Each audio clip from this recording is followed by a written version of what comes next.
All right. Well, while I was dutifully monitoring sound levels for the intro, I guess something happened that I didn't notice. Nothing happened. I think I'm losing a little bit with the okay. hanging out in my apartment because I just silence. When I was a kid, silence used to be really fucking funny to me. Yeah. And it's back, I guess. Oh, that's good, man. Just trying to sit there silently while the podcast was starting was painful for me. Oh, good. Hey, well, speaking of this podcast starting, hello and welcome to the Benzo Rehab Dungeon, episode 86. It is the 8th of April, 2022. I am your mostly sane host, Michael Deebs.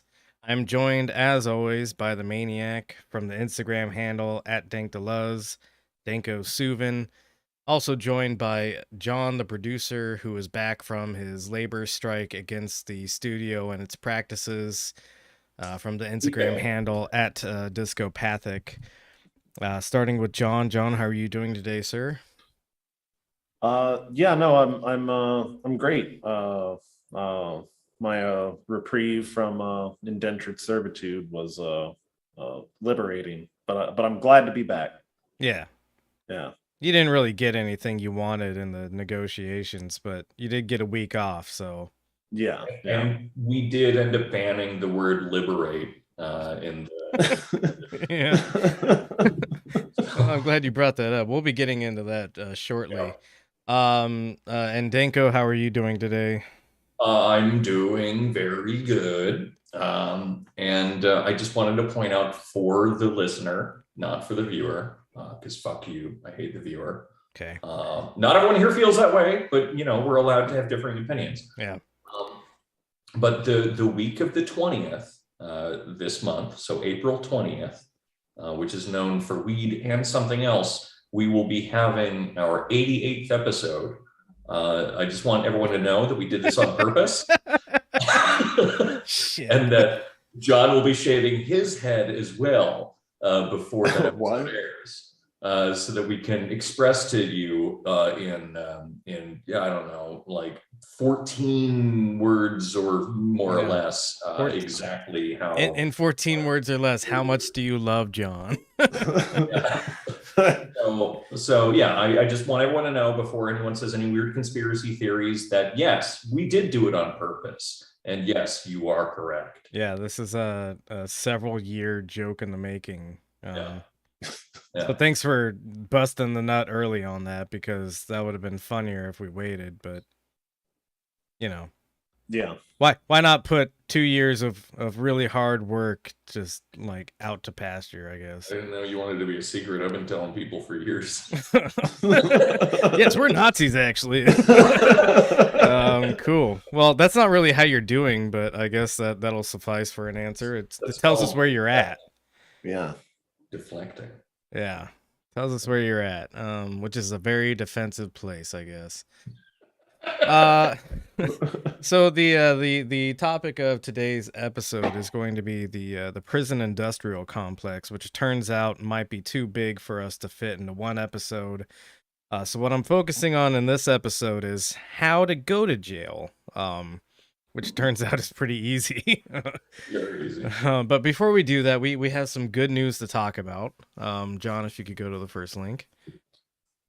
Oh, cool. Good news. By the way, we already said before that in the chat, where again we're not allowed to say liberate, that the best way to go to jail is to listen to the Benzo Rehab Dungeon. It is, yeah. Yeah. One of the better ways you can go to jail is by listening to this podcast and doing anything we tell you to do or not do. And frankly, if you haven't been to jail, I mean, just saying, drunk tank counts. kind of, are you really living? Are you really doing what's right? Yeah. I want to say that I've lived several times in my life, and I've somehow managed to avoid going to prison or the drunk tank. Mr. Clean Hands. Yeah. I've not yet been put in a people cage. I guess. Well, people cage versus. Yeah. completely separate of your kenneling king. Yeah, most of the people that I've dated haven't been to jail, but they've been in a people cage. But I do keep them in a room. Covered in cardboard. Yeah, that's good. Anyway, what's going on in the news? All right, so the first story that I want to look at today is the union in Staten Island for the Amazon warehouse. It passed their unionization vote, so there will be a union. Pretty cool. It's probably not going to fix 99% of Amazon's problems, but at least these workers will have some way to advocate for themselves. That's now legally recognized, and they can't be fired for. Well, I mean, they'll still try to fire them for it, but Oh, especially right now. Yeah, especially right now. Right. Get fired over weird shit. But they at least have some kind of legal recourse, which we sometimes believe in the court system, I guess. I believe in any weapon. Yeah. Right. Yeah. So hopefully this leads to better things. I believe Starbucks also had a union formed somewhere in New York. I think. Yeah, and also it's won't solve 99% of Amazon's problems, but will certainly make people's lives better at least this local Amazon, right? Yeah. Right. So good thing to remember is that based on location, policies can be different. So. Oh yeah, is that something we talked about recently?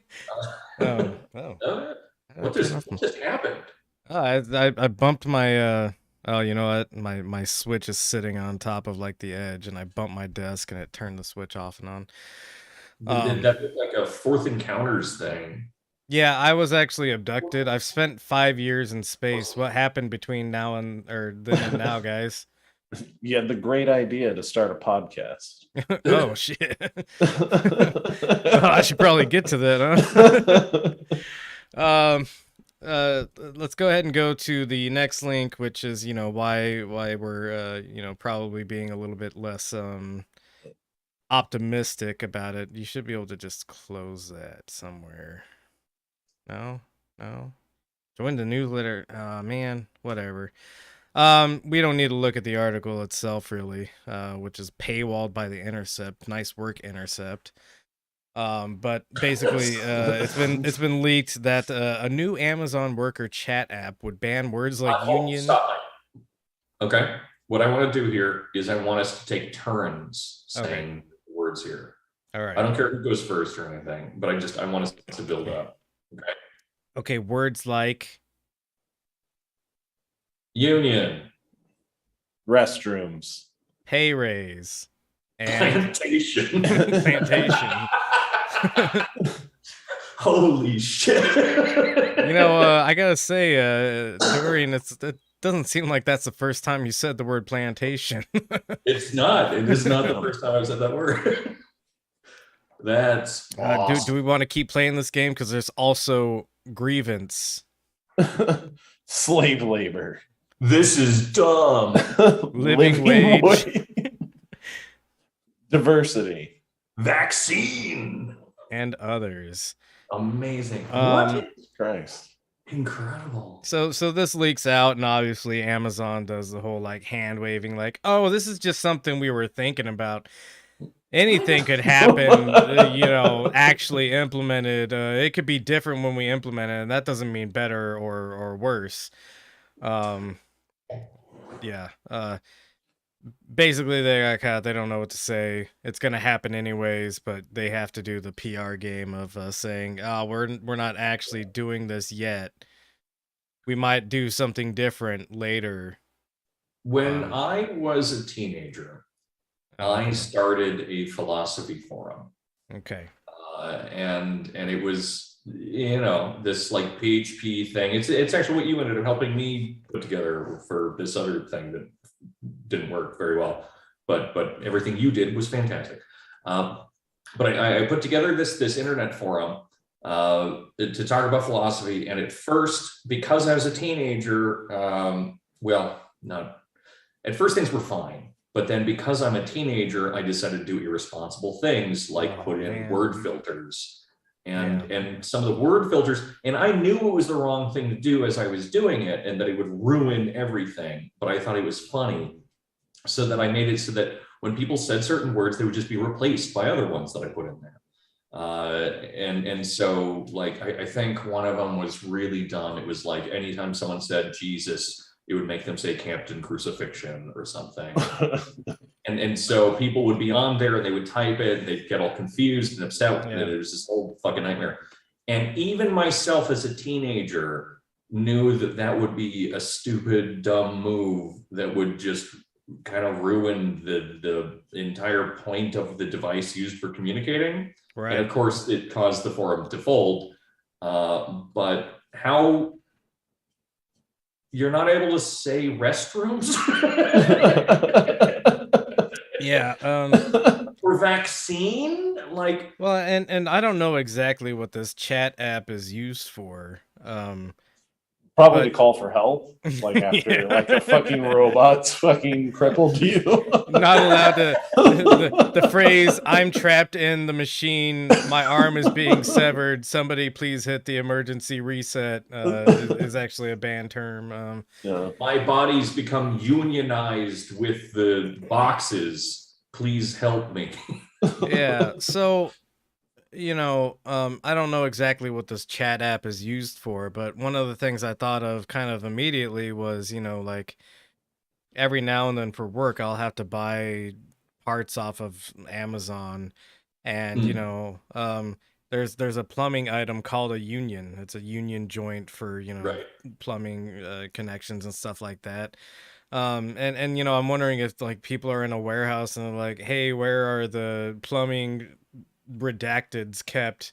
Like, how are you even supposed to like and restrooms? Like, I know they sell restroom signs, so like, hey, where do we keep the restroom signs at, sort of stuff? Or like, it looks like we ran out of restroom signs, and now, like, I don't know, redacted signs are where, and people are just getting confused because their own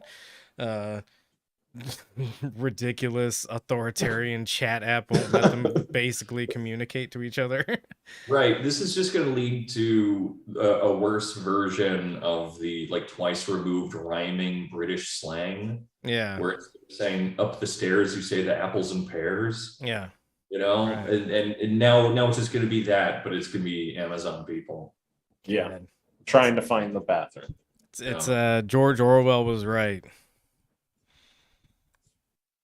We're going to talk like stupid British people. Hey, I was thinking that you and I could start a garlic. Hey. Garlic. You know, like garlic and onions, like a union. Yeah. Perfect. Oh, and we got another update on the Millennium Tower if you want to go to the next link. Oh. Tangled up in cords. Is it falling? It's inside out now. So if you want to go ahead and play the vid, wait until this ad lady goes away. Yeah, she is an ad lady. Yeah, way too positive. Yeah. I wish I believed in journalism. Otherwise, I'd like pay for all these subscription services and stuff. Okay, so 20 years ago, living in San Francisco, in my 20s, super fun city to be in. Yeah, my girlfriend. One. What the fuck is this? Scroll down, maybe. Yeah, that one. Oh, this one. That's the video. Explore the science of sleep with now we gotta go through a whole nother fucking ad. Yeah. Oh, Jesus. Trying to tell me about the science of sleep. Yeah.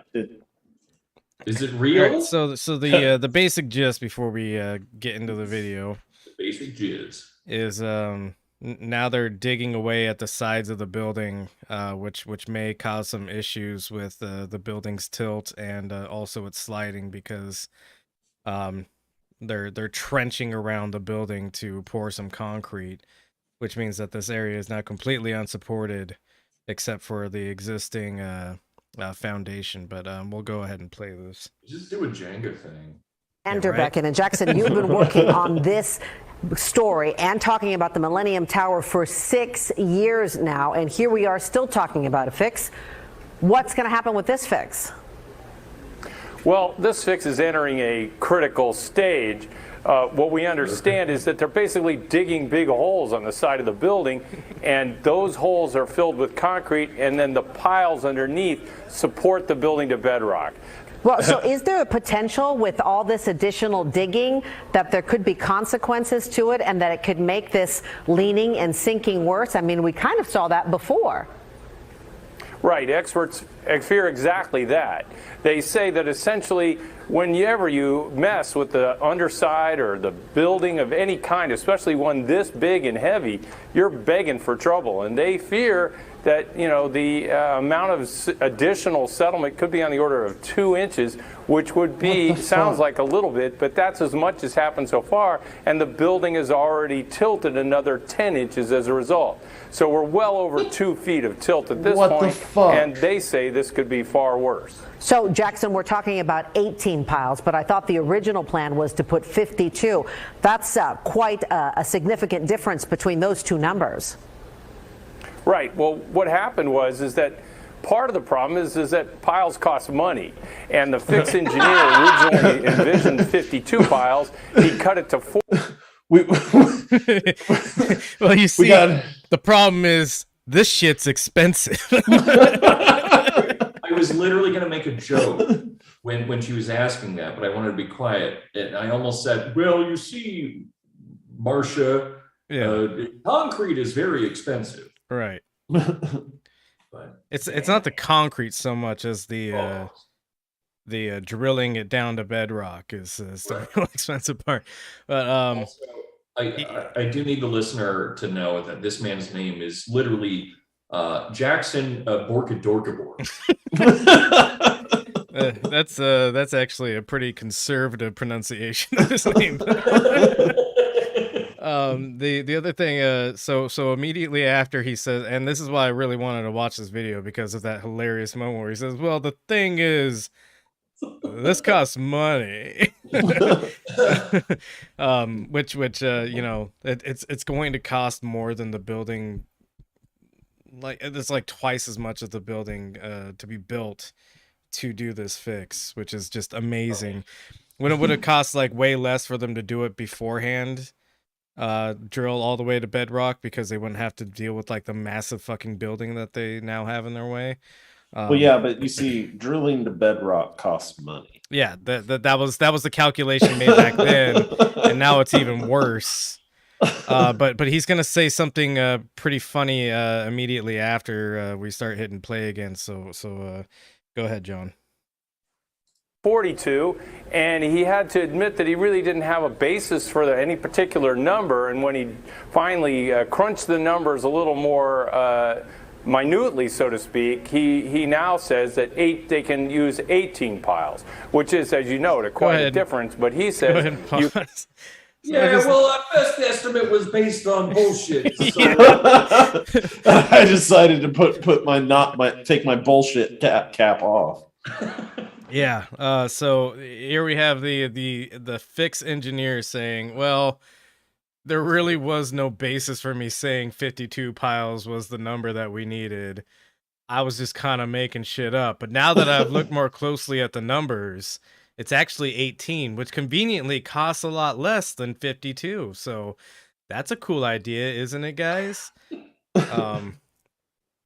Just fucking amazing how this is allowed to happen. Before we get into the fun stuff of prison, we skipped an essential element of the podcast, which is Dorian. You and I watched a movie this last weekend. Do you remember what it was called? The Bubble. Yeah. You have the appropriate amount of emotional attachment to that movie. Yeah. I forgot I watched it, frankly. Do you remember anything about the plot? Okay. Here, I'm going to try. I'm going to do this. All right. I'm remembering things as it comes to me. So essentially, the movie it's got this whole for actors, by actors, but also for you people kind of thing going on, right? Yeah. Where they keep making fun of actors because they're like, actors actually have very small penises.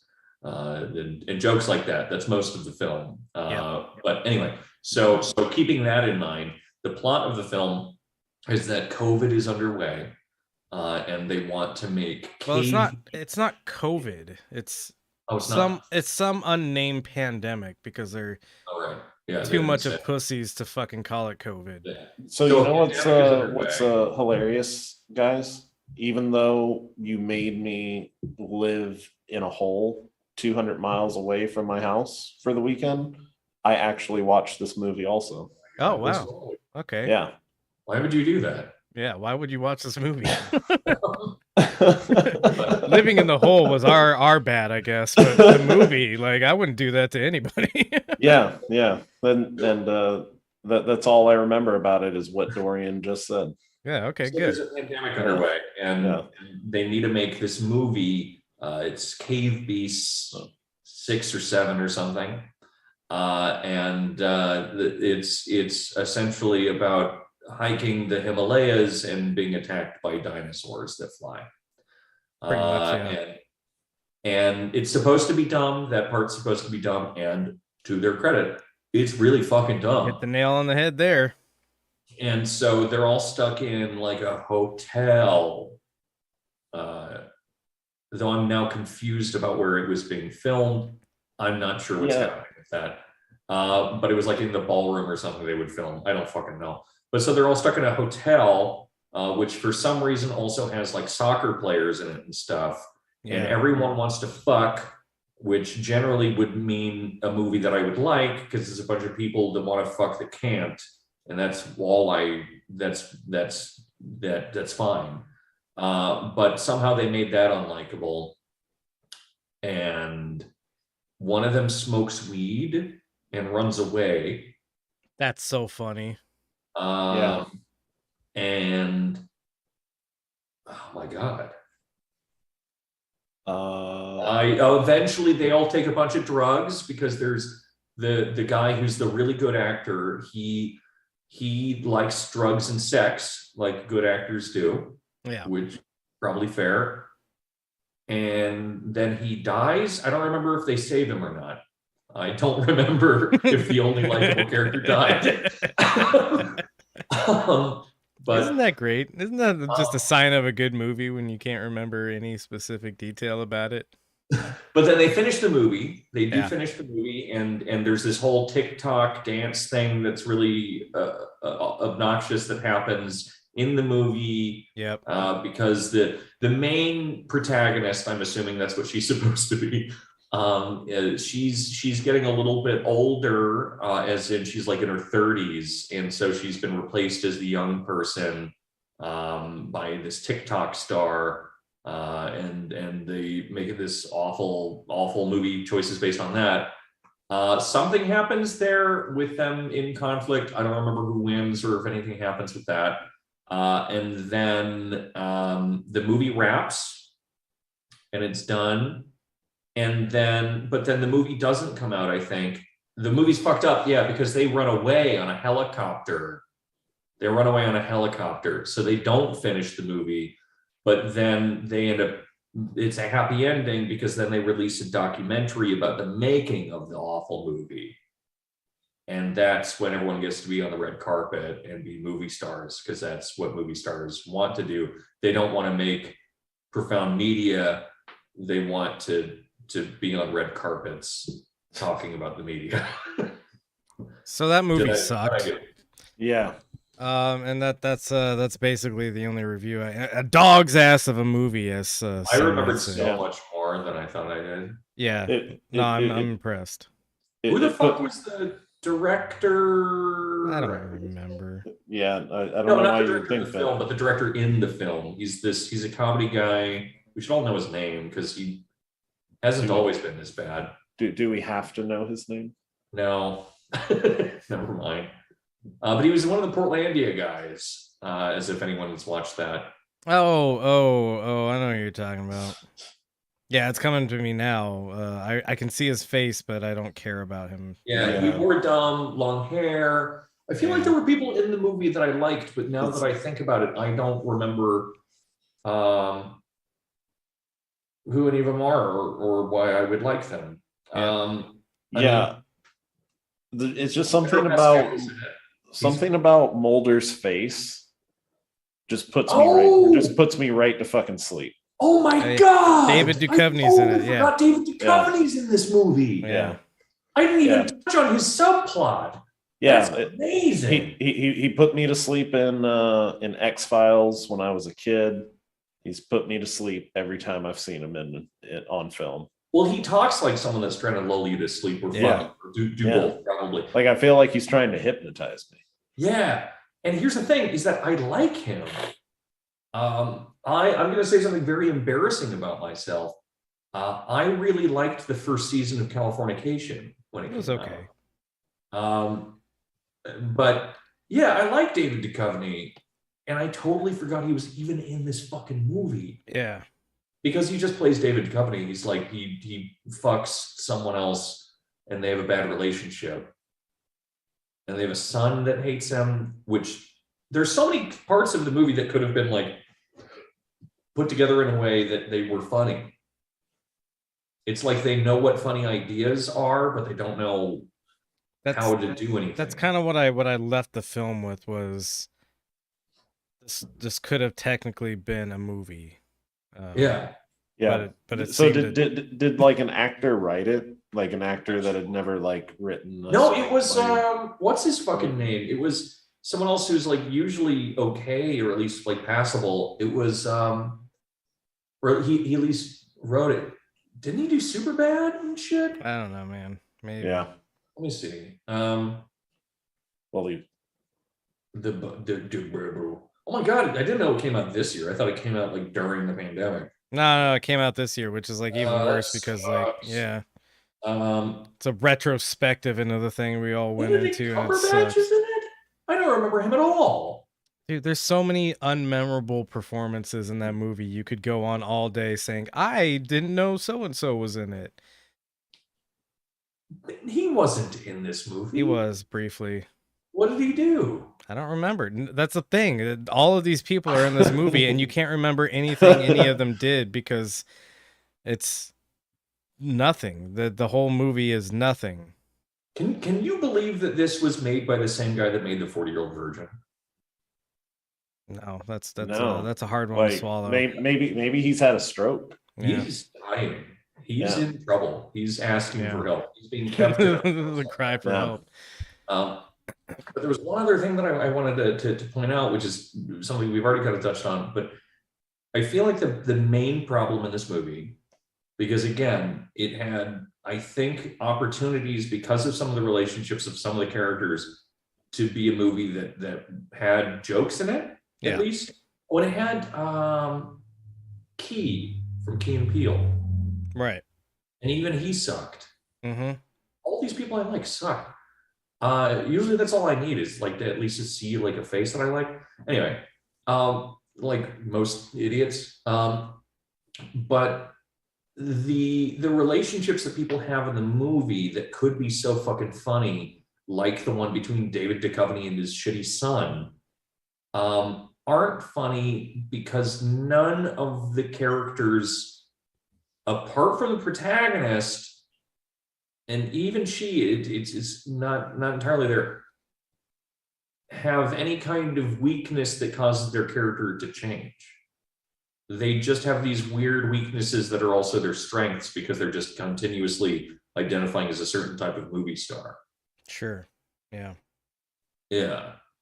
And so there's no character arcs. Nope. There's no interesting interactions. Nope. It's just people existing as a certain specific subtrope. Yeah.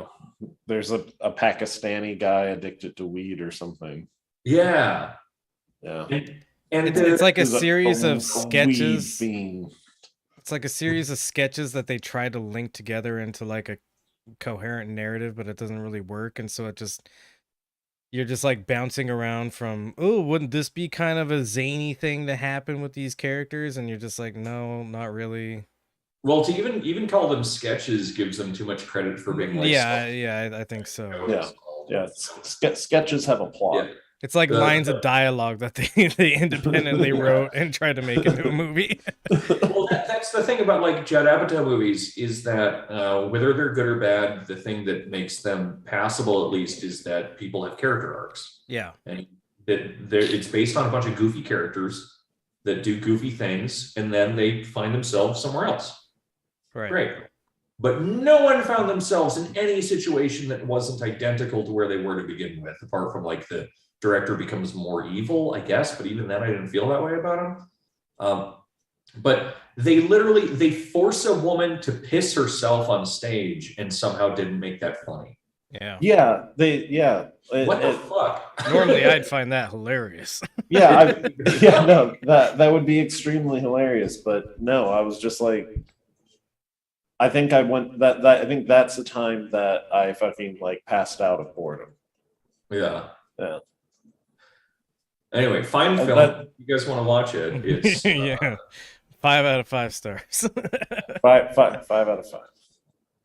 No, I just mean it had 5 out of 5 stars in it. Hey. Yeah. What did Benedict Cumberbatch do? Nobody knows or cares. Watch the movie again if you want to find out. No. Yeah. If I can kill some more brain cells. Yeah. Maybe it'll be funny. So we got our main topic today that we got to get to, which is prison, which I feel like we're all in. So I figured the first thing we could ask ourselves is what is a prison? As Dorian scowls at, I guess he finally discovered what Benedict Cumberbatch does in the movie. No, I still haven't figured it out. I'm just looking at the cast. John Lithgow was in it? The fuck did John Lithgow do? We're in prison right now. Yes. Yeah. So this is what prison So the first question we have to ask ourselves in the discussion of prisons, which again this is going to be a multi-part series, is what is a prison? And a prison I guess could be is a hospital, is a a prison's really just kind of like a village that you gotta stay at. That's gonna be Hillary's new thing. It takes a prison. Yeah. A prison's basically where you find yourself whenever you do something that disagrees with the civilization that you're in a legal sense. Because you could do plenty of okay to even good things and still end up in prison. It's just you have in some way breached the laws to the point where they're saying you did too many bad things against our laws and now we have to put you away. And I would point out an interesting and I think important caveat, which is it wouldn't necessarily be the civilization disagreeing, because we have a lot of laws that none of us agree with and yet we somehow still uphold. It's the prevailing power structure, the ruling class of the civilization. Because I mean, weed is pretty much legal everywhere now, but talk to people like 10 years ago. You'd be surprised how often weed still lands people in prison. We'll talk about that. That's what I'm saying. That's exactly what I'm saying. Okay. The civilization more or less agreed that like weed is fine. And we put it in fucking movies, the people that we love to do it, stuff like that. But, how are police precincts going to get fucking extra grant money? Right. Anyway. Yeah. So this little thing that I found, the history of prisons, from the birth of modern civilization in 3rd millennia BC, almost every major ancient civilization used concept of prisons as a mean to detain and remove personal freedoms of incarcerated. This is a horrible thing that I found. Yeah, why did you must have been reading this when you were drunk? No, I was. I didn't read it as the problem. Why did you? Could have been saying prisons are the places Jews put us when they.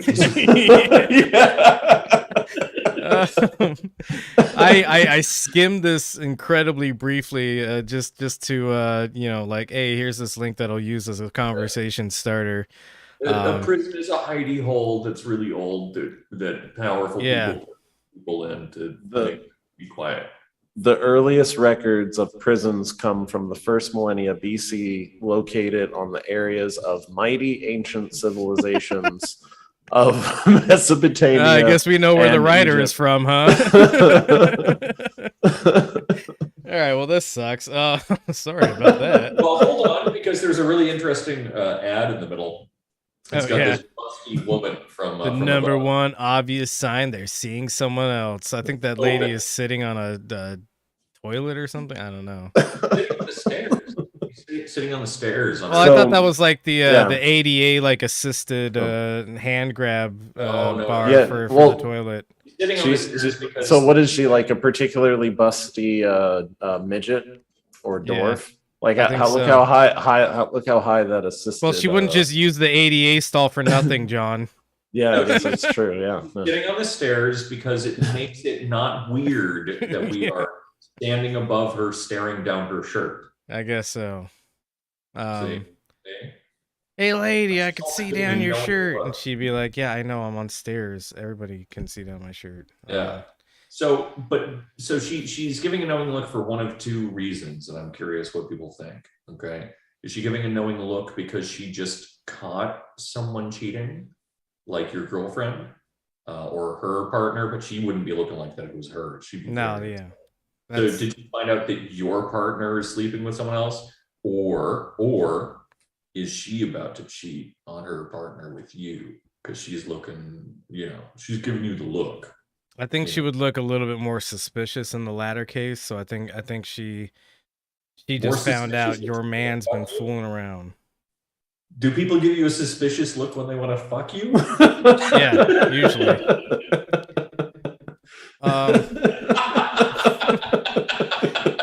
Let's go ahead and let's go to the next link.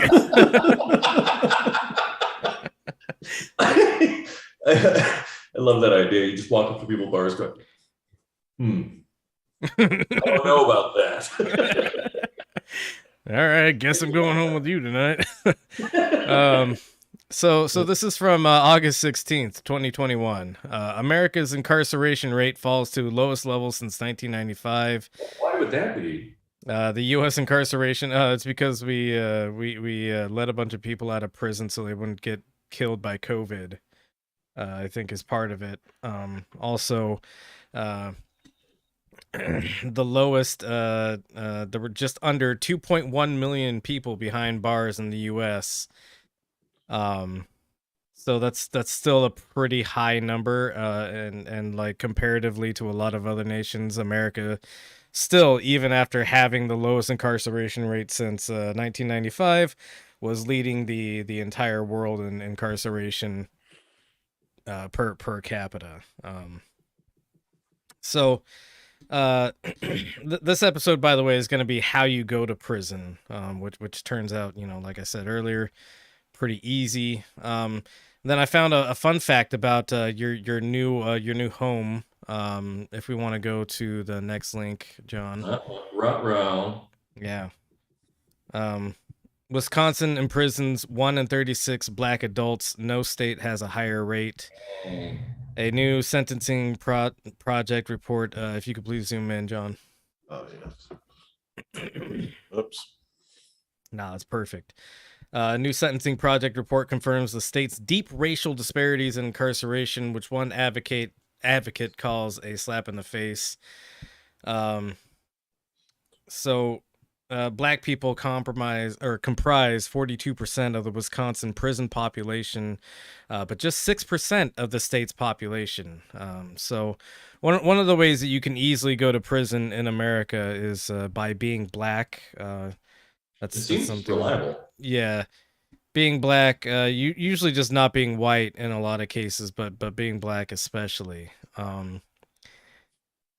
That actually has a lot to do with the history of slavery and the abolishment of slavery, and then what happened after the abolishment of slavery. If we could go to the next link.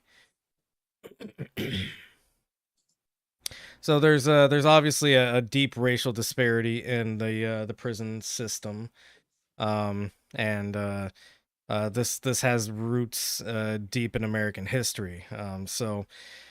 This article is from The Conversation, and it's titled "Exploiting Black Labor After the Abolition of Slavery." If you could zoom in just a little bit, John.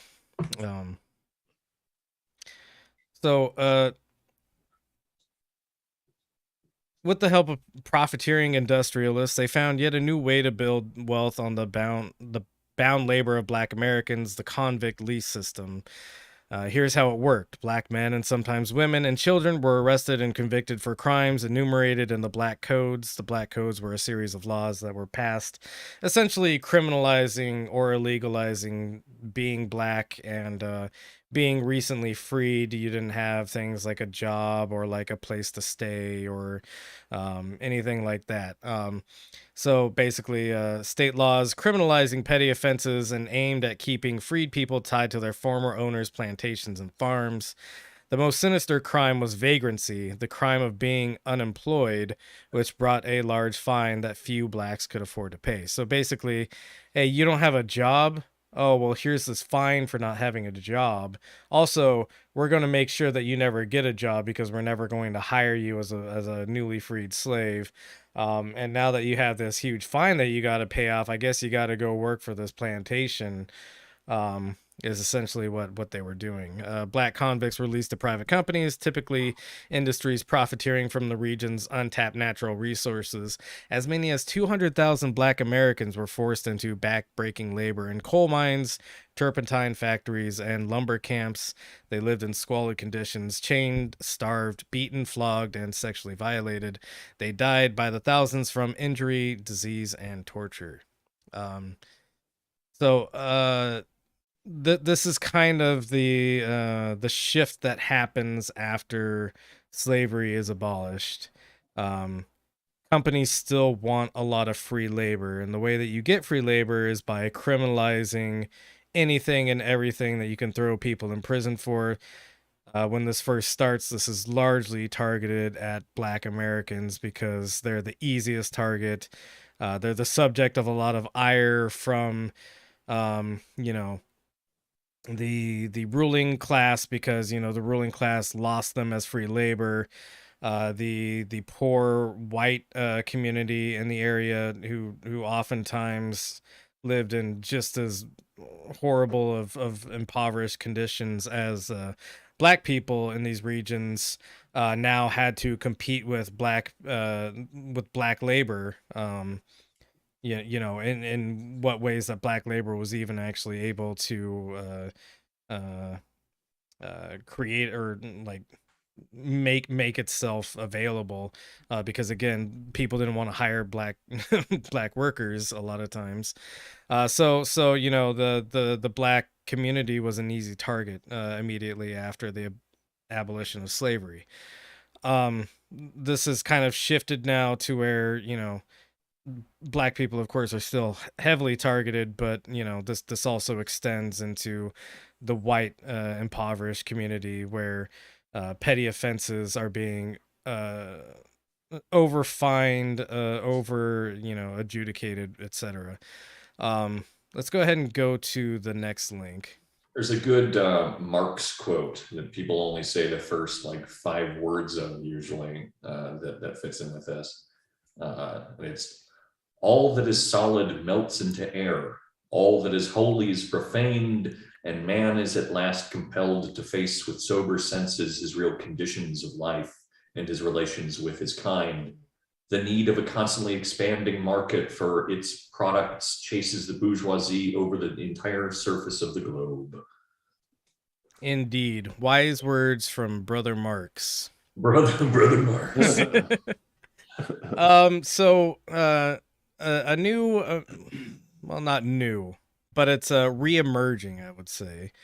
A new thing that's been a thing that's been re-emerging is essentially debtors' prisons, wherein you can be, charged a fine for something you do. Let's say you get a speeding ticket, and let's say you don't have $150 to spend on a speeding ticket. Well, now you're in contempt of the court, and the court can find that if you're not paying this fine, and you could technically afford paying this fine, then it's not that you're being thrown into prison for your debt. It's you're being thrown into prison for contempt of the court, essentially. This is, of course, dubious. We'll in the next segment we'll get into how this is financialized, and this part will just stick to how you get thrown into prison in the first place. But this system of fines has become incredibly financialized in recent years. So this AP article, jailed over unpaid fines, court costs, debtors' prisons. The answer is yes. If you want to scroll down a little bit, John. All right, so Pittsburgh in October 2015, Harrison police pulled over Judith Snock and gave her a $130 or $138.50 speeding ticket. Snock, 59, of Apollo, had recently broken her arm in a car accident and lost her job at a cement factory. She couldn't pay the fine. 3 months later, a constable, we apparently still have constables in the U.S., arrested her and took her to a courtroom in Brackenridge. Snock said District Judge Carolyn Bengal showed no concern for her financial circumstances. I said, I don't have a job. I had a cast. She said, you have 1 hour to pay the fine. Go ahead and go down. Reasonable amount of time given. Yeah. Really. Well, I mean, if you work hard enough for 1 hour, you can make $150.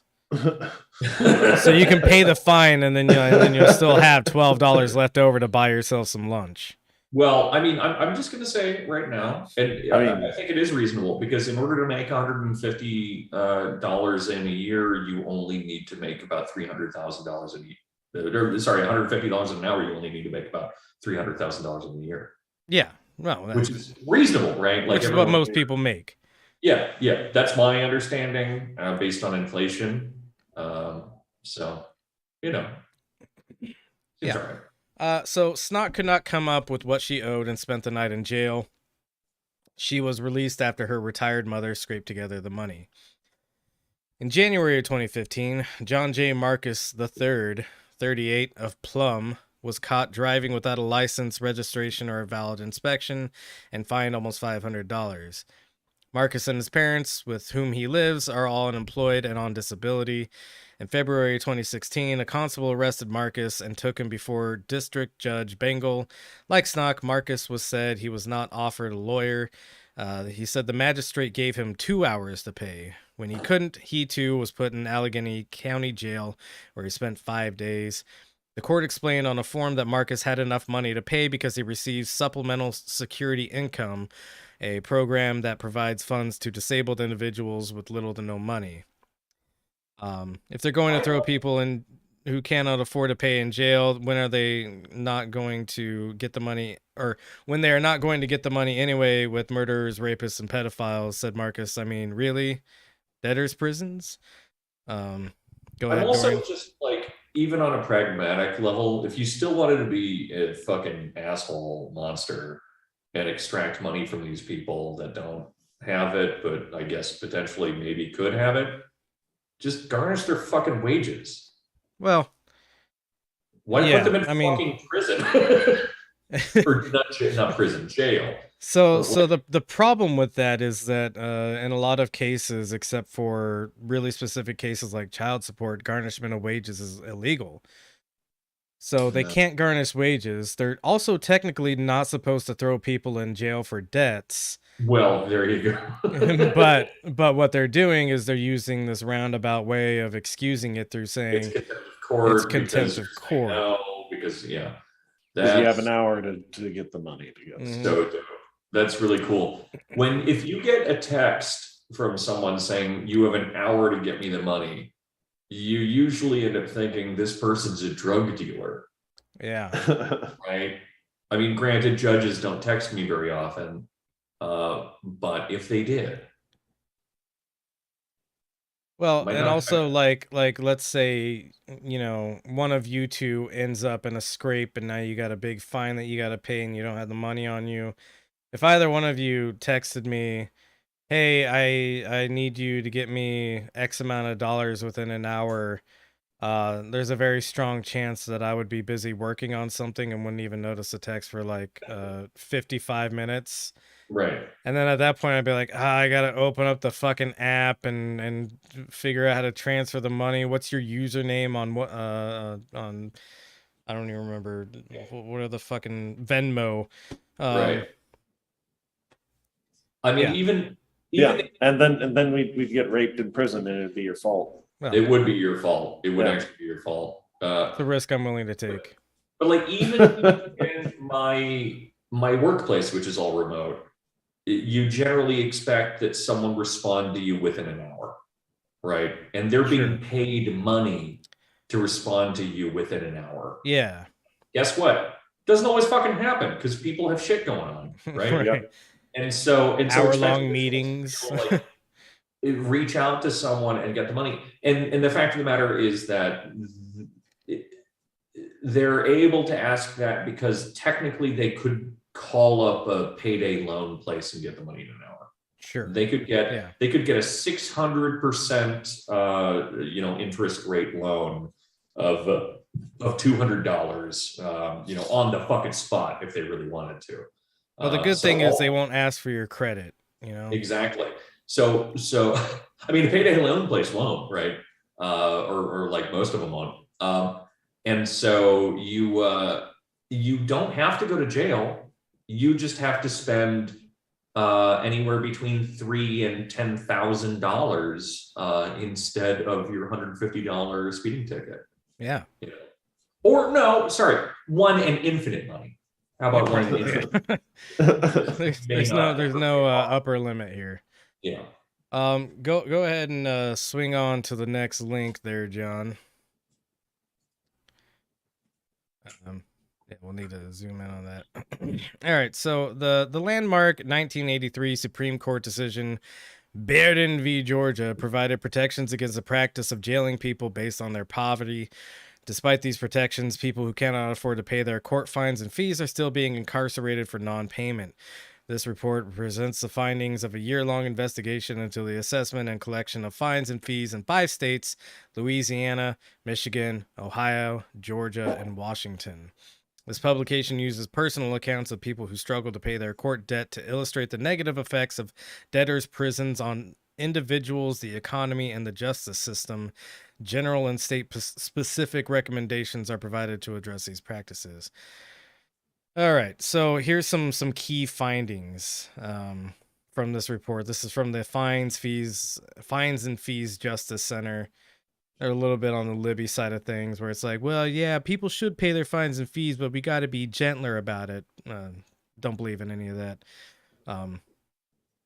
Fines are only a punishment for the poor, essentially. A thing we should point out. Yeah. If something only carries a fine as its punishment, that means rich people can do it as much as they want, and poor people will be sent to prison for it. All you have to do is make $300,000 a year. Yeah. For the low cost of having a job that's completely out of your reach, you can do whatever you want. For the low cost of having a job that's not a job. Yeah. So, key findings. In Louisiana, a $100 late fee is imposed upon people who cannot make timely payments according to the schedule determined by the court. People may be held in contempt and jailed for non-payment, typically for 5 to 30 days. Participation in a diversion or treatment program can cost around $600 per month, and if a person defaults on the program fees, he or she is dropped from the program and risks incarceration. So, you know, think about the amount of money that we're imprisoning someone for, and it just really doesn't honestly make sense from a fiscal perspective on the side of the state. I'm saying on the side of the state very specifically here, to jail someone for 5 to 30 days over a couple $100 fine. Right. we'll get into the financial stuff on the next episode. We talk about this. So we won't go too much into that, but specifically for the state, it does not make any sense because the state is paying way more than they would get back in fines by jailing someone for this amount of time. Oh, sure. Also, the that bit about diversion or treatment programs that cost you an asinine amount per month, and if you are late with your payments, even you can go to jail. I was in one of those programs in California, and they essentially let you know that if you're like a fucking day late, if you don't come in with your payment on the day that it's due, they'll just fucking call the sheriff. Yeah. So very cool. Like, and that's in the communist hell of California, where we believe in love and hugs and everything. Yeah. Right. People. I didn't catch what you said. Sorry. I said you people. Oh yeah. Oh. Yeah. Oh, I'm sorry. Yeah, you've been in Milwaukee for all of like two and a half weeks now, so you're no longer a Californian by birth and upbringing, and also most of your adult living experience. You're now a Milwaukeean. Yeah. Yeah. That's cool. Not like you people. I just jail 1 in 36. I'm not like Californians. I'm much more racist. I remember we were talking about that on the road trip where I mentioned that someone I knew mentioned that apparently Wisconsin is the most racist state, and I'm like, that can't be true. It has to be somewhere in the South. And then I hear this, I'm like, well, maybe. Yeah, I think I kind of agreed with you to some extent. I was like, yeah, that seems a little bit maybe exaggerated, but here we are. Whoever that someone was maybe knew a thing or two about incarceration rates in the state of Wisconsin. My old roommate, Rachel. Shout out, Rachel. Gotta love Rachel, one of my favorite old Dorian's roommates. Yeah. I met her once. She was nice. All right. In Michigan, a person can be held in jail longer than their original sentence if they do not pay the $12 jail entry fee. If fines and fees are not paid within 56 days of the due date, a 20% late fee can be imposed. Paying fines and fees are often a condition of probation, and a person cannot claim his or her indigence until the judge imposes fines and fees. So the judge can conceivably wait to impose fines and fees, have you held in jail. If you don't pay the $12 entry fee, which, you know, I don't know if you're just like expected to be carrying cash on you when they take you to jail or something. Well, I assume what that is for, the $12 entry fee, is because, so 56 days of the due date. So you have 2 months to then work a job in the jail that pays you 12 cents an hour. Yeah. In order to pay off that $12. So you only have to work 100 hours in order to.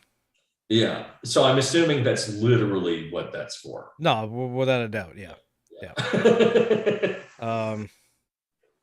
Yeah. And we'll find in the next episode is that this is all just a financial game.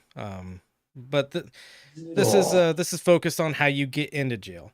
Sorry. No.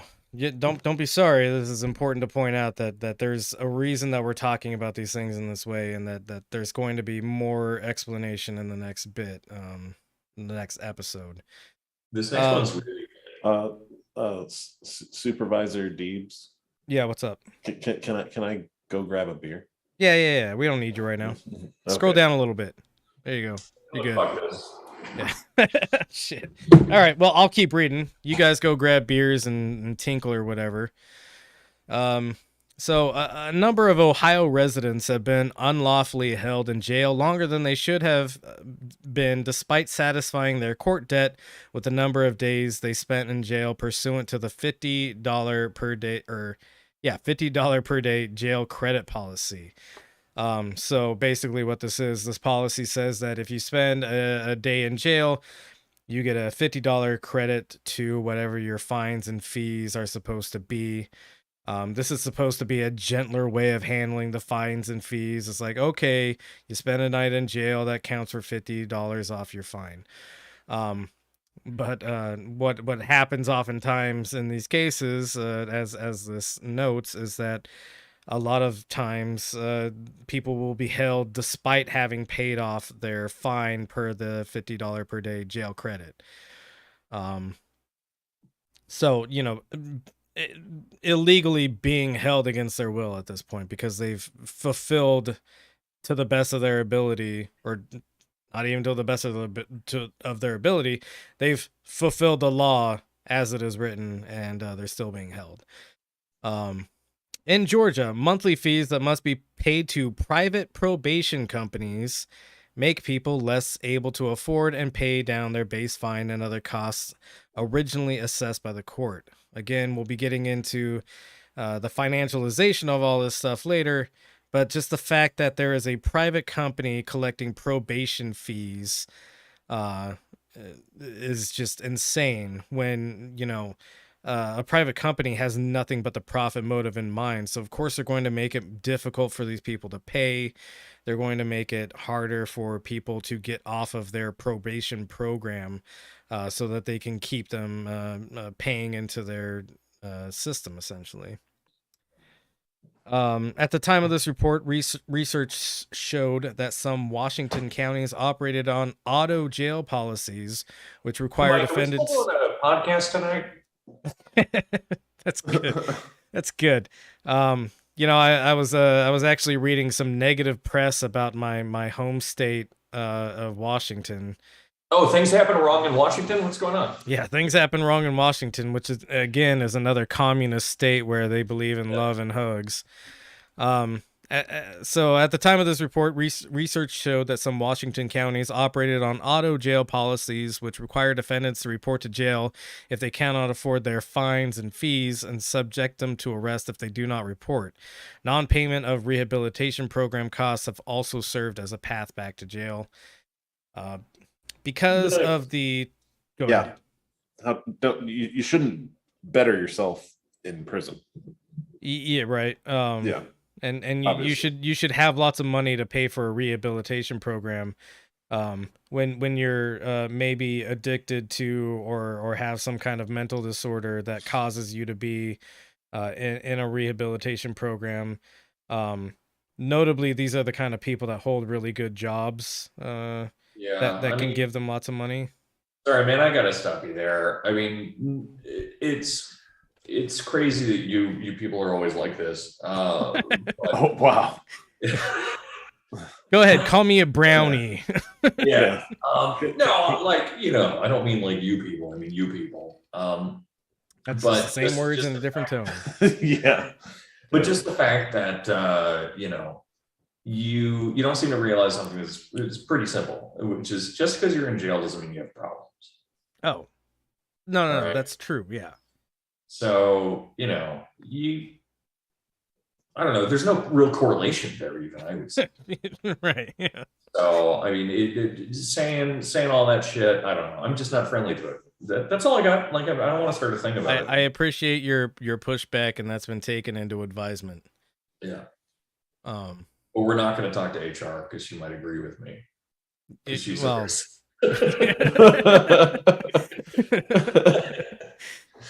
All right, Dorian, we're going to use some feeling statements now.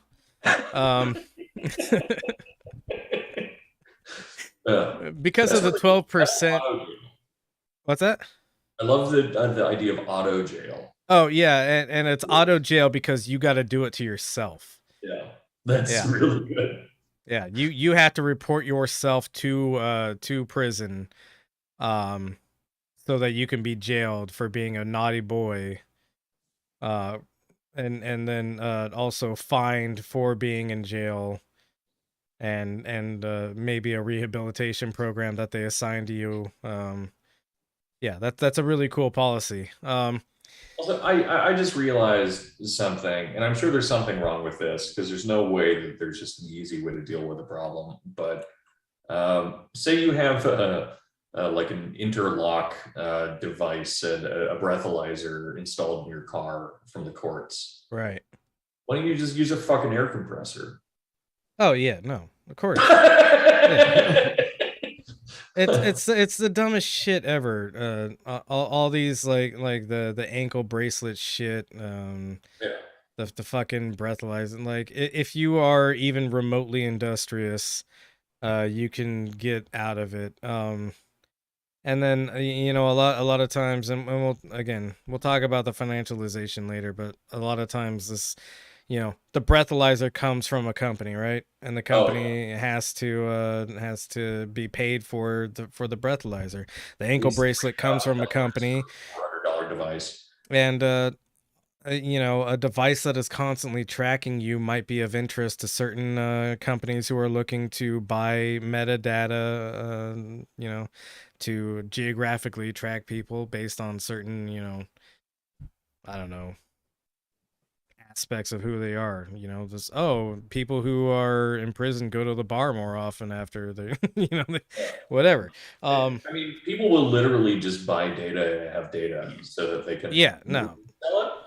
Yeah, people who are like super into like data purchasing are weirdo creeps. Yeah, right. And anybody who buys lots of data, anybody who buys lots of data might be the kind of person that would like wall themselves in with cardboard or something. I don't know.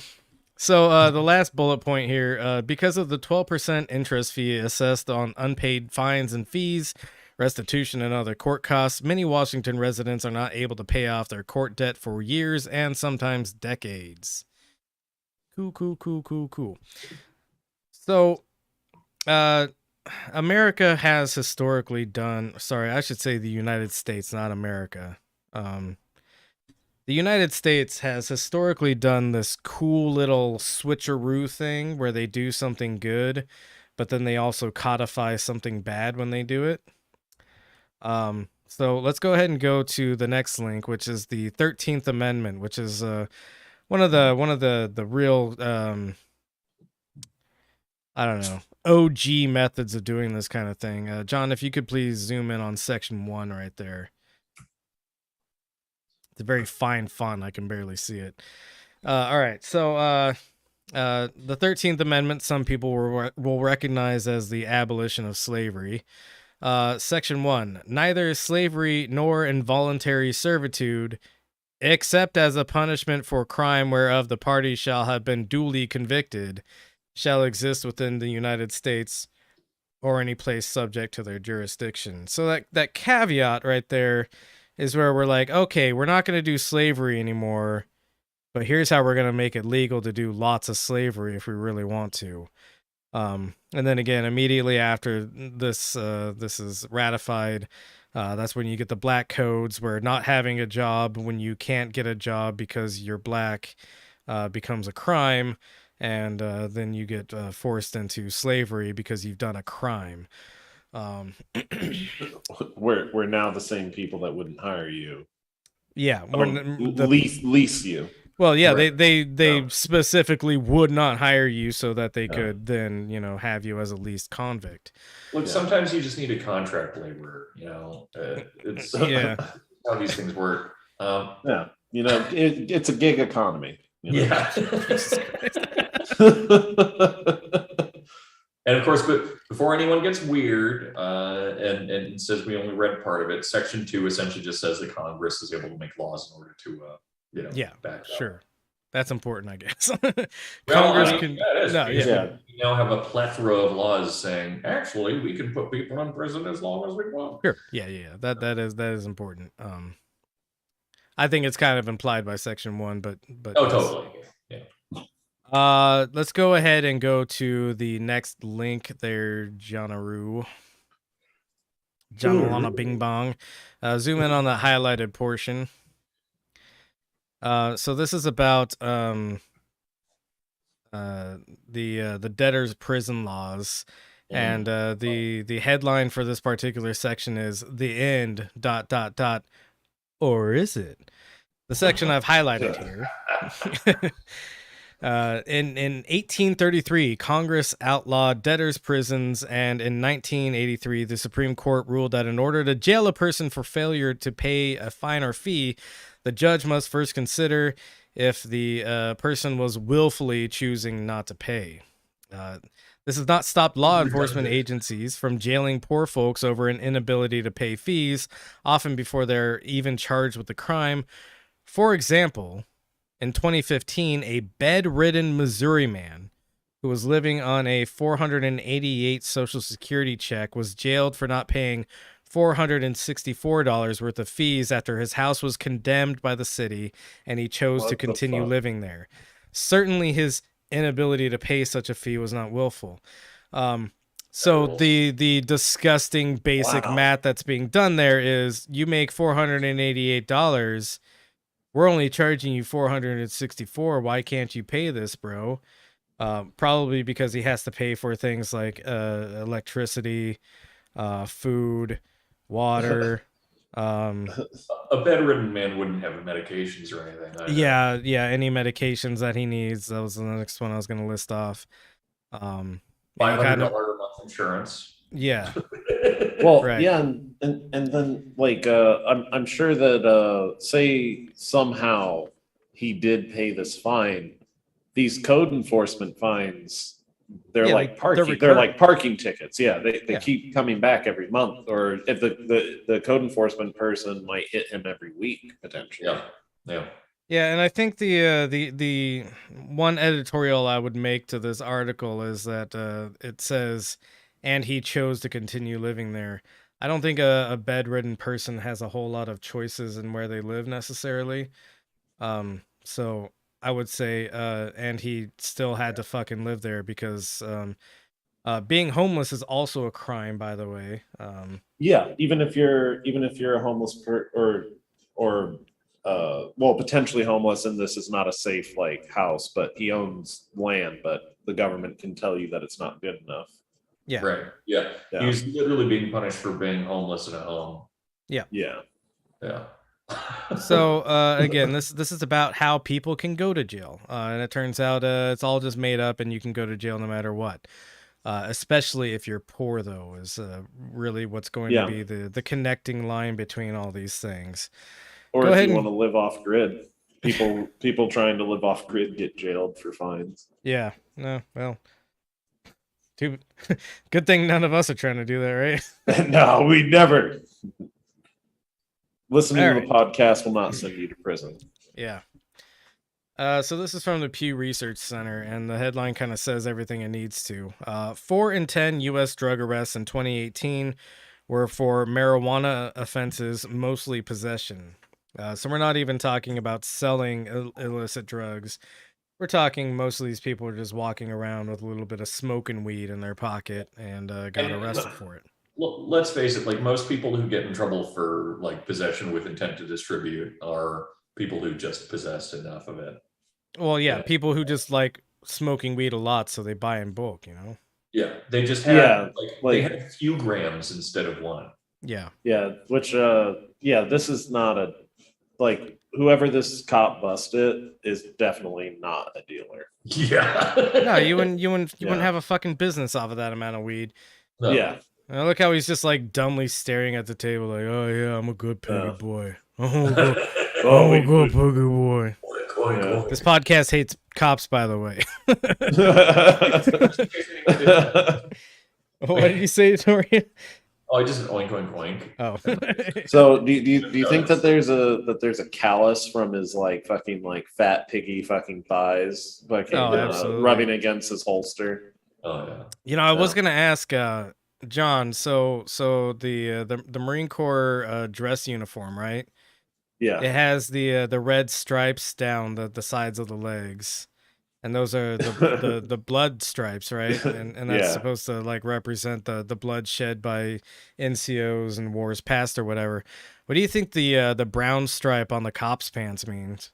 Every time they've shit their pants in fear of a black demon linebacker. I need to ask this question, but okay, so I know that cops are largely pretty sedentary. Yeah. And I know they eat like shit. Right. I'm also pretty sedentary these days, and I don't eat good necessarily. Why don't I look as fucking fat and shitty as a cop? It's a personality. Why do cops look like that? I don't know, man. Because I know you're unhappy and you feel and look like shit, but Look, he's now's unhappy and feels more like shit. I was gonna say now's a really bad time to bring up Dorian's bulimia. It's gonna be really awkward. I'm just sexy naturally, guys. I don't like. Hey, eating disorders are serious business, and if you're struggling with one, please get appropriate help.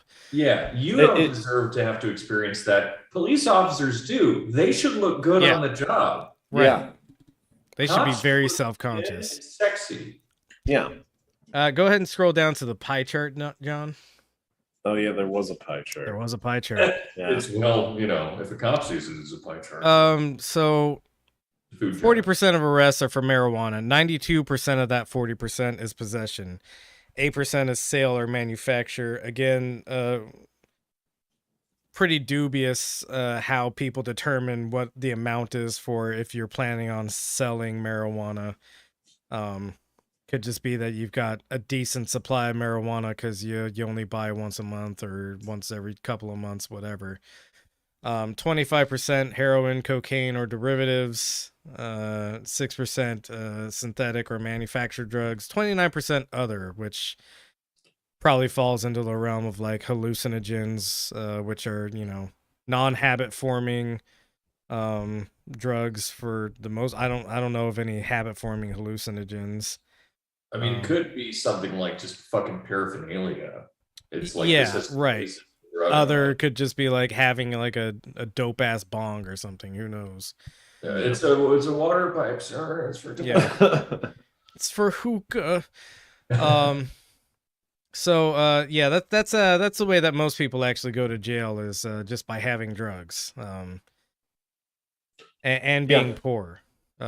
Yeah. Well, and I think generally marijuana's the cheapest drug, I think, or one of the cheaper drugs. It's not like, I don't know. Yeah. I'm guessing crack is ridiculously cheap. But they also like police dogs. Generally, most cops only train their drug dogs to sniff for marijuana because it's like super fucking easy to train a dog to sniff for marijuana. That, and also the dogs are only 50% accurate anyways because most of the time they're fucking tired and just want to be left alone. Yeah. So or fucking they're tired of riding around in a hot ass car, so they just fucking hit the vehicle. Right. A real quick note on the price point of crack. Crack is actually so cheap because the CIA provides it for free.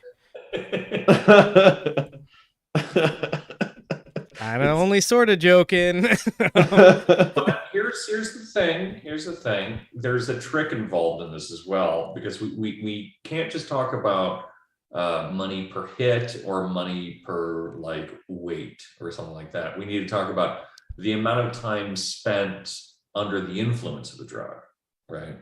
And so marijuana is definitely the cheapest drug in that sense, because you can be high for a really long time on not very much weed. Yeah. Whereas a few rocks of crack probably not going to keep you high very long. No, it's a short high from what I've heard. Way cooler high. way chiller vibes. Feel better? Yeah. Same with meth. Certainly clean more, but yeah. Actually, no. Meth is another one of those long-lived. Just you do it all day things. I mean, you can do crack all day if you want, but yeah, if you want, it's America, goddammit. Do what you want here. But there's cost to be considered in this. I'll do the math after that episode. Yeah, please do. Yeah, we'll present your findings on the finance episode of prisons. Go ahead and go to the next link, John. So this is a map of where weed is legal or not legal. So lots of states have an adult and medical use regulated program. That's basically recreational and or medical marijuana. No states right now currently, from what I can tell, no states have an adult use only, no medical regulated program. So everywhere that has a recreational program also has a medical program. It just seems like a weird, redundant waste of money. Yeah. Why would you go get a prescription? Right. I got a prescription, so I can't use medical marijuana in this state. I don't know why that's a indicator they had in there, but maybe one state at some point had something like that. I can imagine something that asinine. Most states in general have a comprehensive medical cannabis program. And then the states that only have a CBD or low THC program are Wyoming, Wisconsin, another Wisconsin, Iowa, Indiana, Kentucky, Tennessee, North Carolina, South Carolina, Georgia, and Texas. And then Idaho, Nebraska, and Kansas have no public cannabis access program. So lots and lots of people are being jailed for a drug that is almost universally legal in some way or another in all states, except for a couple of weirdo outliers. Oh yeah, so the cops are dumb in Texas because we do have these like smokable fucking like CBD strains here, and people get busted all the time fucking for it. Oh yeah, no doubt. Because they got to send that shit to a fucking lab over the weekend and shit like that. Yeah, so they hold you because, you might run away with all your CBD smokables. You might get real kind of relaxed. Yeah. Yeah. God only knows. Yeah. You might get so relaxed you don't show up for your court date, and then they'll have to jail you. And then you deal with your anxiety. You smoke more CBD. It's addictive. Go ahead and go to the next link. We owe a lot of these policies to Joe Biden. Isn't it crazy that he did most of this stuff while wearing a mullet? Yeah.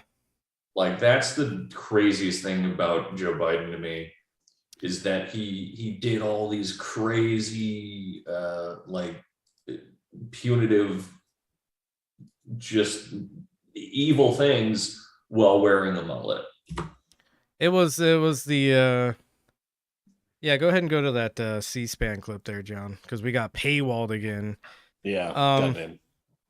Not that I'm bitter about it or anything. About his mullet? Yes.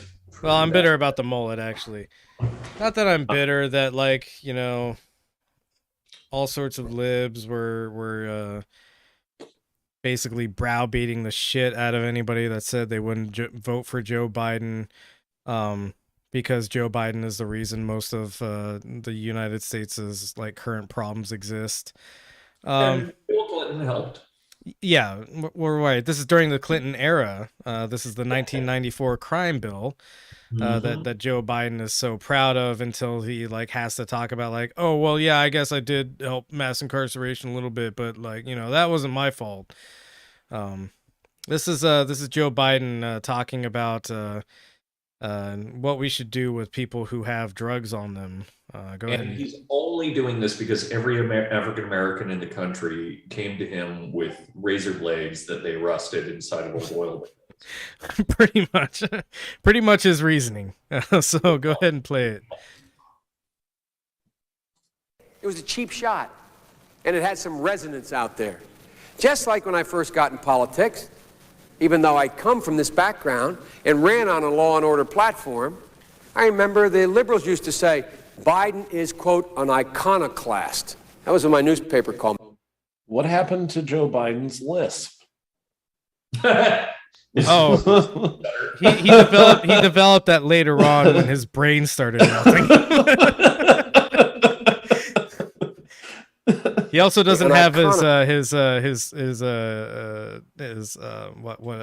stutter. Yeah, or yeah, stutter, lisp, whatever. Yeah. Well, actually, he has both now. He has both now. Yeah. Yeah. I mean, the lisp just comes with dentures. Yeah. Right. Trying to hold them in your mouth, it's hard while talking. It's not that he gained a lisp so much as he gained dentures. Yeah, that's my favorite thing about our leaders currently. We already did an episode where we talked about this for a long fucking time, but just watching them try to hold their fake fucking mouths in. Well, and especially when they have like quivery old person lip, you know? Yeah. Just try not to sucking on her own teeth. That's why they have those weird fucking expressions on their faces. They're pursing their lips so fucking hard. And it's like, gotta hold these bad boys in. You know what would solve that problem so they'd never have to do that again? If they just left office and never publicly or they died. That's fine too. Dying is one way to leave office. Guys, just let it go. Look, I don't want to be an ideologue, and so I'm just saying, like, it would be nice for us all to live forever, but maybe our politicians just all need to die. I'm okay with that. Yeah. Yeah, no, I'm totally okay with that. Let's build a really big wood chipper for other people to use what they want to use that big giant wood chipper for. But like, we should build it so people can use it. You see, I'm an incrementalist in the end, and I believe that our politicians should be divided into small pieces that are easier. So something that shovels easily into a bucket. Yeah. All right, what is he saying about the black people? Oh, he's gonna say some stuff. Go ahead, play it. Classed. Because how can he really be a progressive and want to lock these people up? I'm sure my friend from California gets hit with that all. How can you be a progressive and be so tough on crime? Well, literally nobody was asking. I'm sorry. Was he talking to a fellow Democrat or a Republican? A Democrat, because he's talking about Yeah. So he was. This is the most aggressive I've seen Joe Biden towards a fucking like Democrat. I guess not in line with him, or supposedly not in line with him. And it's mostly for him to like try to convince them that he's a right winger. Yeah. And that they shouldn't judge him for being a right winger. Also, this doesn't necessarily apply this time. It'll apply next episode, I'm sure. But just the reminder that Senator Joseph Biden was a Democrat from Delaware. And Delaware is a state that only exists as a tax haven for credit card companies. Yes, sir. That's the only reason that state exists. It's a hyperstitional geological event that occurred when they just decided that credit card companies should exist. Delaware has not, will not, and will never exist. Yeah, like, that's the only reason Delaware is real, and I mean that. No, it's true. All right, John. I wasn't wedded to the notion. Every time Richard Nixon, when I was running in 1972, would say law and order, the Democratic mantra, the response was law and order with justice, whatever that meant. And I'd say lock the SOBs up.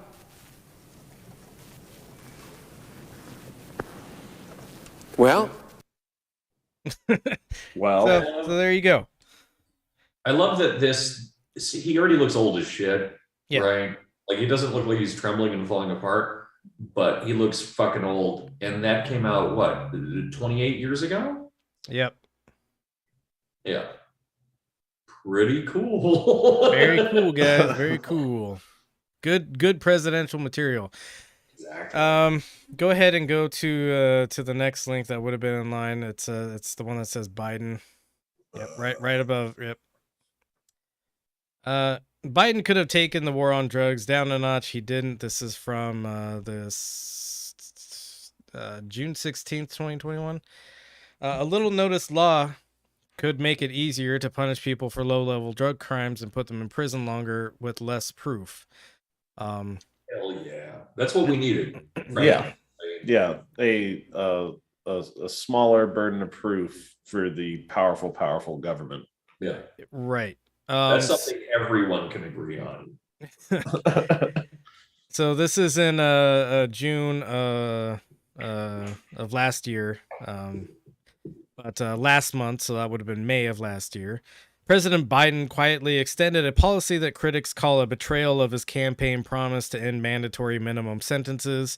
Fun fact, mandatory minimum sentences were a huge part of his 1994 crime bill. So he's kind of the mandatory minimum sentences guy. The new law concerns class-wide scheduling of fentanyl analogs. It may sound like a wonky snooze fest, but the measure could land more low-level drug dealers in prison for longer and with less proof than is usually required, while kingpins and chemists who manufacture and distribute these new drugs don't tend to get caught. An analog, it goes on to explain, is like a chemical cousin to fentanyl, similar in molecular structure, but not exactly the same. Because illegal fentanyl is made in labs, usually black market labs in China, there are almost infinite ways to tinker with its molecules, creating new drugs and staying one step ahead of the feds. As one becomes illegal, cartel chemists invent another. Class-wide scheduling makes a broad swath of analogs preemptively illegal, including substances that haven't been invented yet, even those that could turn out to be medically useful, which is a real cool way that we accidentally criminalize drugs that could be medically useful later on.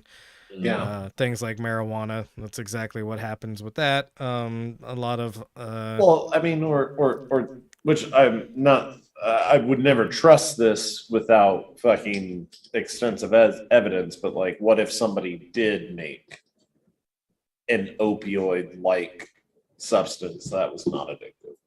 Right. No. But now it's preemptively solve legal. Every problem anyone is. Oh my god.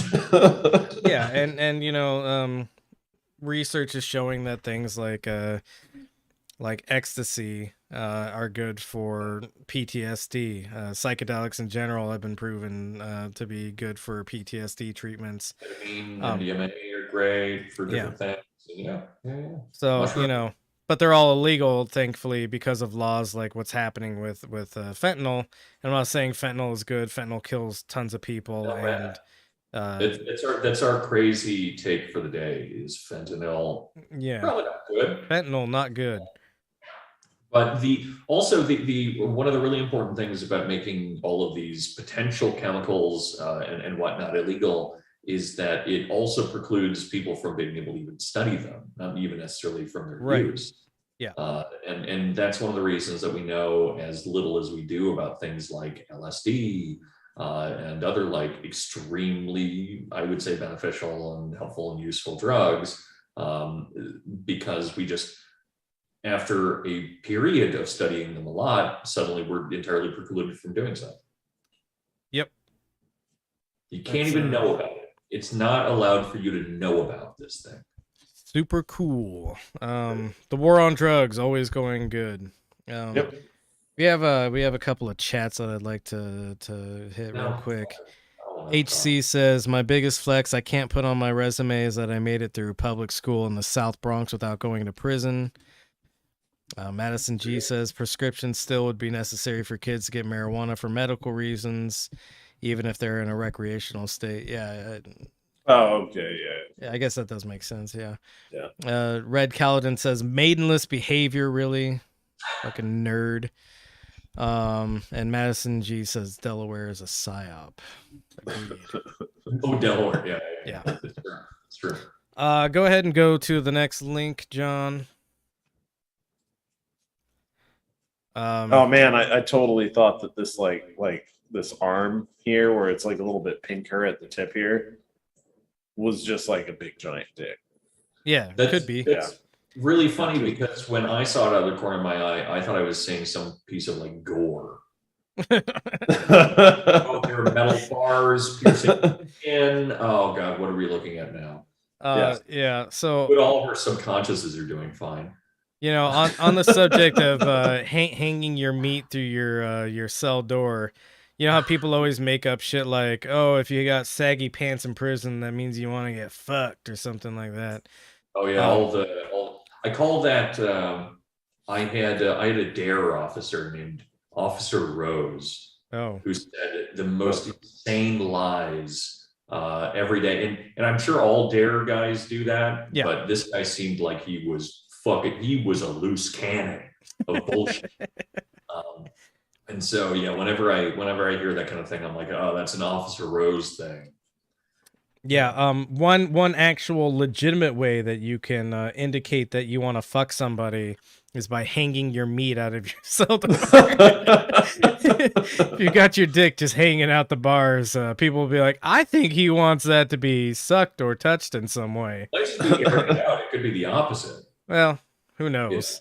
Yeah, they don't do air conditioning very well in prison, so you might just need to be airing that shit out, I guess. Yeah, because if someone comes to me when I'm trying to like, you know, make it presentable, it's not presentable yet, there could be an issue, you know. Moving too fast. Yeah. Exactly. So coercive plea bargaining has poisoned the criminal justice system. It's time to suck the venom out. This is from that's what you're thinking. Yeah. On the subject of hanging meat out to get sucked. So the vast number of cases brought under our system of mass incarceration means that plea bargaining is the only way for courts to get through the sheer number of cases in their dockets. The system lacks process, fairness, and often even rule of law. Basically, without going too deep into the article, people are often coerced into taking plea bargains. They're not given adequate representation. Which is one of the, you know, constitutional things that we have in our Constitution is you're supposed to have a fair, speedy trial and, you know, be provided adequate representation for your trial. But a lot of times what happens is, and this of course happens with poor folks who don't have the money to have a lawyer available to them, a lawyer on retainer or somebody that they can contact who can, you know, be their lawyer. They are coerced into plea bargains, which then land them in prison for a certain amount of time. And then, you know, through certain means and other methods, they basically essentially become a financialized part of the prison industrial complex. So that sucks, and it happens pretty often. And a lot of times, you know, a thing that'll happen in a lot of cases is the police will lie and say, you know, we have evidence that you did this, and they'll refuse to provide the evidence. They'll just badger someone, you know, keeping them sleep deprived in an interrogation room for a long time. And until that person is so desperate to just get out of that situation where they're being scolded, yelled at, verbally abused, and kind of mentally tortured, they'll take a plea bargain in order to just get themselves out of that situation. And now they are, you know, not only criminals with a permanent record, but also being exploited by companies running the prisons. Which about what you were just saying, and in fact, kind of repeating some of it, but putting in focus, it is entirely legal for cops to fucking lie to you about anything they want. Yeah. They're allowed to just say shit that isn't fucking real. And yes. I need people to know that. Cops have the legal authority to lie to you, and that's and they should. Incredible. Like they should lie to you. They shouldn't have the public, like the legal authority. Oh, right. If like a cop wants to do their job, as in put you in jail, and you know, be a fucking cop, then why would they not lie to you? Yeah, they have the incentive to lie to you because helps them with their quotas, or just doing their job and looking like a good cop that gets the arrests, etc. And there's the ongoing feeling that most people have in different ways in their lives, which is I'm allowed to do bad things for good reasons. For sure, yeah. Even if this perp didn't do this crime, they're probably guilty of something else, so I'm cleaning up the streets one way or another. Right, like that's in the most extreme circumstances, but I feel like in most cases it's just like this person's definitely guilty, that's why we arrested them, and so I'm gonna lie and say that we have them on video, yada yada. Well, that's kind of essentially what I said, I guess. Well, no, but I'm saying that I think that most cops just generally think like they don't even get to the stage of what if this person's innocent? Well, it doesn't matter. Okay. Asshole anyway. Oh, well, I see the distinction. Like you, especially with like the advent of body cams, and people having videos, cops will make arrests and try to fabricate reason for arresting somebody to cover their ass. Luckily, I don't know if you guys heard, there was a black guy who the SWAT team of his city executed a no-knock warrant, and he woke up and took a single shot at a SWAT officer in the dark. They just, I think after a year, dropped the charges against him for attempted murder of a police officer. Wow. I mean, I'm surprised they ever got dropped. Yeah. But yeah, no, it's pretty surprising.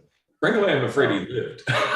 Yeah, right. Yeah, no, and because they shot back at him. Like apparently nobody fucking was a very good shot in that situation. And they were at the wrong house actually. So of course. Yeah. I mean, the wrong house thing happens so fucking often, honestly. Yeah, and they'll kill you and they'll arrest you and kill and arrest you. That order. Yeah, or arrest and kill. They like to switch it up sometimes. But rape in there is involved. Like even though like this guy's like case is gonna be dismissed, like the cops knew they fucked up. Knew this guy didn't know that they were cops until fucking after they shot back at him and yelled police. And then they still arrested him anyways to try to fucking cover their ass. And then even still after all that shit, all that corrupt bullshit, all of them are going to keep their jobs. Oh, of course. Well, and then the other thing is that a lot of these police forces operate no differently than your regular gang does. And now you have the local. Many of them are irregular gangs. Yes, many of them are in gangs inside the police force or outside the police force. I mean, if you want a fun Google search, go ahead and look up LA police gangs. You're not going to find a lot of stuff on them fighting gangs. You're going to find a lot of stuff on them having like 26 separate gangs inside of their sheriff and police departments. Mm-hmm. Jesus. Yeah, it's an insane number, and many of them are extremely racist or violent in such a way where it's like, oh, you got to shoot a perp in order to get into our gang, essentially. Psychotic. Yeah. So yeah, you beat these allegations, and you are exonerated from attempting to murder a police officer after they broke down your fucking door without warning you, and it was the wrong house anyways. And now you have the local police are out to get you essentially at that point. And it's been documented several times where local police will, hound somebody who, just kind of fell on the wrong side of their favor until, they catch them doing something incredibly minor, and then they can just punish that person for that incredibly minor thing. And I'm talking like incredibly minor, like, I don't know, not wearing their seatbelt when they're driving down, a block of road or something like that, not something that's going to hurt other people, not something that's a violent crime, just, some innocent thing that most people would do without second thought, but now they're being watched constantly by the police. Hell yeah. Yep. That's why you should never talk to the cops or give them any information. Never accidentally be the victim of a no-knock raid on the wrong house. Yeah. Actually, that happened to even just a friend of mine. Really? Yeah. Well, I was about to say his name. I shouldn't do that. Don't dox people. Yeah. I'm going to dox all my friends. I'm going to send people a spreadsheet. But yeah, he was living out kind of. I mean, you know how that part of California is, where it's kind of boonies, but most things are pretty close to a freeway. Right. And so he lived out there in this really weird area where there used to be a lot of different like industrial buildings. And the cops somehow raided his home, did this like crazy no-knock thing where they just flooded in, and they weren't even on the same fucking side of the street. Like they didn't know how even and odd numbers worked. Yeah, and I mean everything ended up being fine, which is amazing because he has a bunch of dogs and like shit like that. But yeah, just not even knowing that that was amazing to hear. And I wish, well, no, it wasn't amazing. I wish it was amazing to hear. No. John, go ahead and go to the next link. All right. So, at the end of this one, or what's that? Do we have palate cleansers at the end of this one, or we do have palate cleansers? Yeah, John, I have a highlighted portion. I just zoomed in too much and lost it. I have one palate cleanser. If you guys can think of another video to look up, we can do that too. But I don't like any of that. Poverty and overcriminalization. The root causes of mass incarceration are poverty and overcriminalization. While it is difficult to ascertain whether poverty makes someone more likely to commit a crime, data show it does make a person more susceptible to being arrested and more likely to be charged with a harsher crime and to receive a longer sentence. This is from the AmericanActionForum.org. There's research associated with this, but we don't really care about this. We're propagandists, not numbers nerds. It's true. And until we are numbers nerds, and then we're numbers nerds and propagandists. Yes.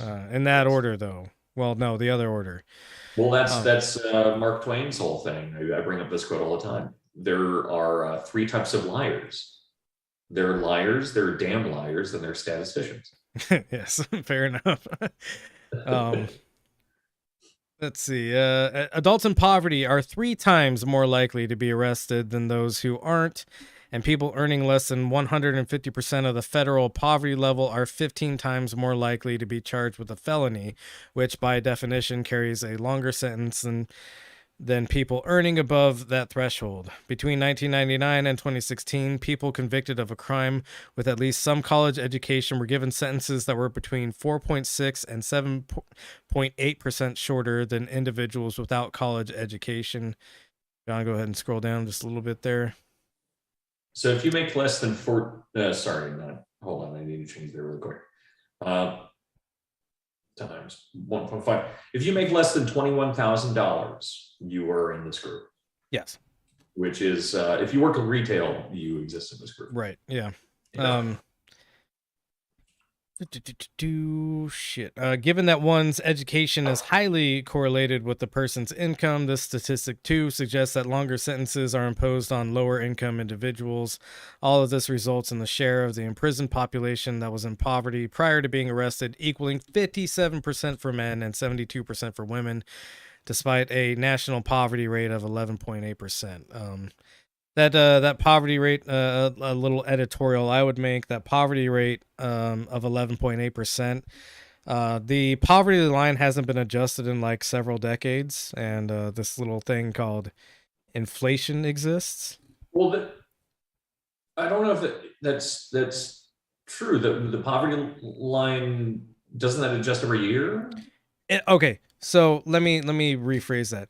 The poverty line has been adjusted, but not in a reasonable way for some decades. That I'll agree with. Yeah, absolutely.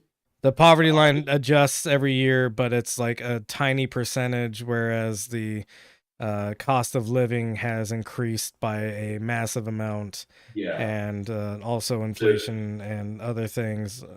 But poverty level increases by like $500 a year, maybe. Yeah, like, it's a pretty small amount, and compared to the rise of cost of living, it's woefully inadequate for measuring.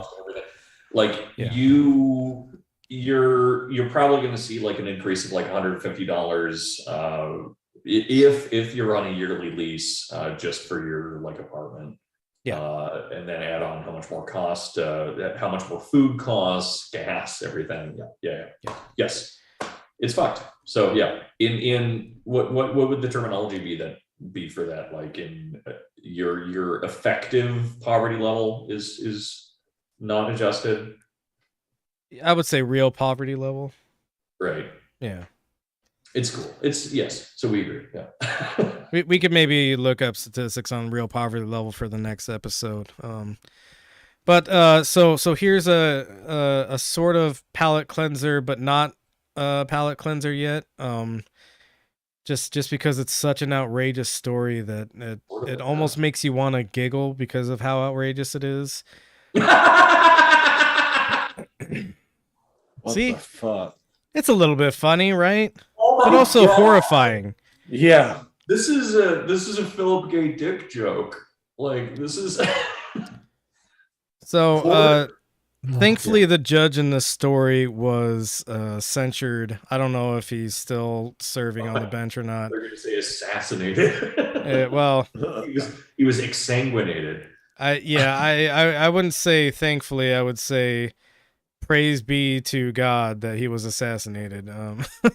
But no, he was not assassinated to my knowledge. He was just censured, and I don't know if he's still on the bench or not, but he was at least slapped on the pee-pee for doing this kind of thing. The headline for the listener is poor Alabamians who cannot pay fines told to give blood or face jail time. Go ahead and scroll down. A judge in Marion, Alabama, told people who owed fines or fees that if they could not afford to pay and did not want to go to jail, they could give blood in exchange for a credit against what they owed the court. Defendants in more than 500 criminal cases, including hunting after dark, assault, drug possession, and passing bad checks, were summoned to court on September 17th for a pay docket, a hearing on unpaid fines, fees, court costs, and restitution. In a recording released by the Southern Poverty Law Center, Perry County Circuit Judge Marvin Wiggins told dozens of people who appeared in court that day, if you do not have any money or you don't want to go to jail, consider giving blood today and bring your receipt back, or the sheriff has enough handcuffs for those who do not have money. The judge said to consider the option of giving blood a discount rather than putting you in jail, while he told defendants they would receive a $100 credit towards their fines if they produce a receipt showing they had given a pint of blood. No one who donated blood actually received a credit, according to the Southern Poverty Law Center. They merely avoided being jailed that day. This is just boomer shit too, which is really funny. Yeah. They say, like, I'm gonna put some kind of expectation on you to do some kind of weirdly specific form of like sacrifice. Like sacrifice or like you're gonna help out your gosh darn community today. And in a way that does not make any fucking sense, and then still not reward you for it. But if you end up looking at it as what it literally is, like with most of this boomer shit, you end up viewing it as, oh, this is dystopic and terrifying. Right. Because I'm sure what he's thinking is, you know what? There's a blood drive coming through, and I'm going to let these young men and women know that so long as they go ahead and give blood at this blood drive, I can save a couple lives, as well as, teaching them a lesson about community. But in reality, what's really happening is he's saying, give me your blood and you won't go to jail. So, interestingly, This is exactly who my D&D character is. This is yeah. Well, I love the phrase, or something like it. You were night hunting, and now you need to give me a pint of blood. I am the night hunter. So Jill Evans, a vice president for Life South Community Blood Centers, which ran the blood drive, said the company prohibits blood donations from being considered as a community service because it is potentially an unacceptable incentive for a volunteer donor. Yeah. Life South eventually discarded nearly all of the blood units collected outside the courthouse that day. Blood rules. It's so good. It's literally just bloodletting at that point. Yeah. That is so awesome. Go ahead. I think it's good. It's pretty inspirational for, like, you know, kids and stuff, that any fucking idiot can become a judge, you know? Mm-hmm. Oh yeah. You know, the bar's been lowered, and you know, shoot for your dreams. Yeah. Well, speaking of the bar, if you're a fucking idiot. Speaking of the bar, a lot of court seats don't even actually require that you ever pass the bar at any point in your life. You can be elected as a judge without having any legal experience, actually, which is a real fun thing. Yeah, there's a lot of counties in Texas, but well, so you kind of have to go to law school part-time if you get elected. Yeah, but you know, you can still be elected without ever having been to law school, is the point of it. Yeah. You got to take like a continuing education. Yeah, like the judge primer sort of thing. This is what a gavel is. you mean big hammer. Yeah. There are three types of people that get English degrees at like higher level institutions. One of them is the person that didn't know what else to do. One of them is the person who's using it as a way to prep for the LSAT and become a judge eventually. And then there's like 5% of them that are drunks that got into a fancy school for some reason. Pitied them. That's my experience. And the people that end up going to these institutions and then are using it at least in their undergrad in order to get into a law school later are almost invariably. And I'm trying to think of if there's anyone I'm afraid of offending with this, but no, I don't think so. They're almost invariably fucking idiots. They're just dumb assholes who desperately just want to get ahead. They're the people that you expect to go to these schools in the end. And to be fair, they're always a bit smarter and more capable than the people that just don't know why they're there, or at least they're more goal oriented. You know, because you can do that in community college and whatnot, but like once you're like in a spot, it's like we're gonna steal $30,000 from you a semester. You should probably figure it out pretty quickly. And so if you don't figure it out, there's maybe something going on. But yeah, the people that go on to go into law school and become judges and shit. They're fucking dumb. They're mostly fucking dumb. They suck. I don't understand it. It blows my fucking mind.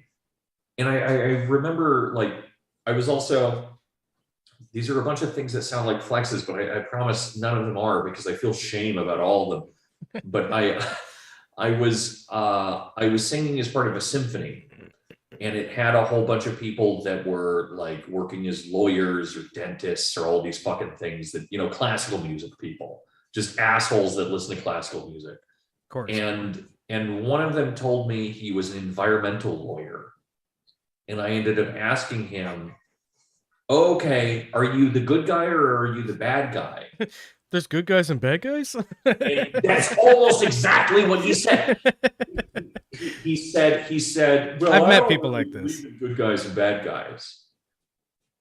And that blew my mind as well, because that's something that either someone that's very smart says, or someone that's a fucking idiot. Well, not very smart. Smart enough says, or is a fucking imbecile. And and knowing him, he was just a fucking overpaid dumbass.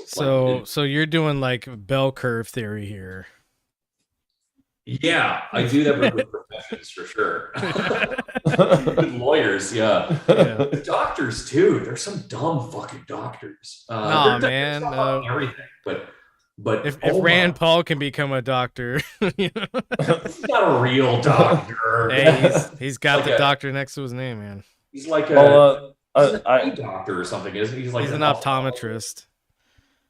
Yeah, he's not even an ophthalmologist. He's an optometrist. He just does glasses. Yeah, I can't actually remember if it's ophthalmologist or optometrist, but whatever he does, it's not that complicated. The eye is complicated, but you don't do much shit to the eye. Nah, it's all done by computers, man. No one's cutting open the fucking eye and being like, let's figure out what's going inside of the jelly. They're like I said, it's all done by computers. Exactly. Yeah, they have a computer that says use laser to cut off this part of the cornea, and then the robot does it for you anyways. Exactly. Or you're doing the really hard work of being an assistant to one of those people, and you're dealing with people all day, and you're puffing air in people's eyes, and they get pissed and shit like that. I don't respect any of this. Fuck you. Man, you'd think a guy with glasses would have a little bit more respect for the eyesight doctors of the world. I realized today I haven't had my glasses replaced in, I think, 5 years. Probably fine. You've got the right prescription and everything, I'm sure. It's really bad.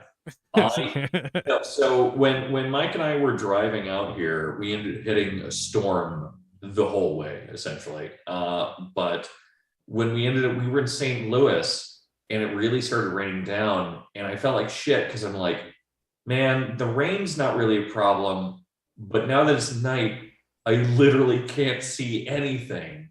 And so my pride, if I was hanging out with anyone except for Mike, would have forced me to just drive along at 40 on the freeway, being like, no, I'm fine. But because I was with Mike, I'm like, hey, bro.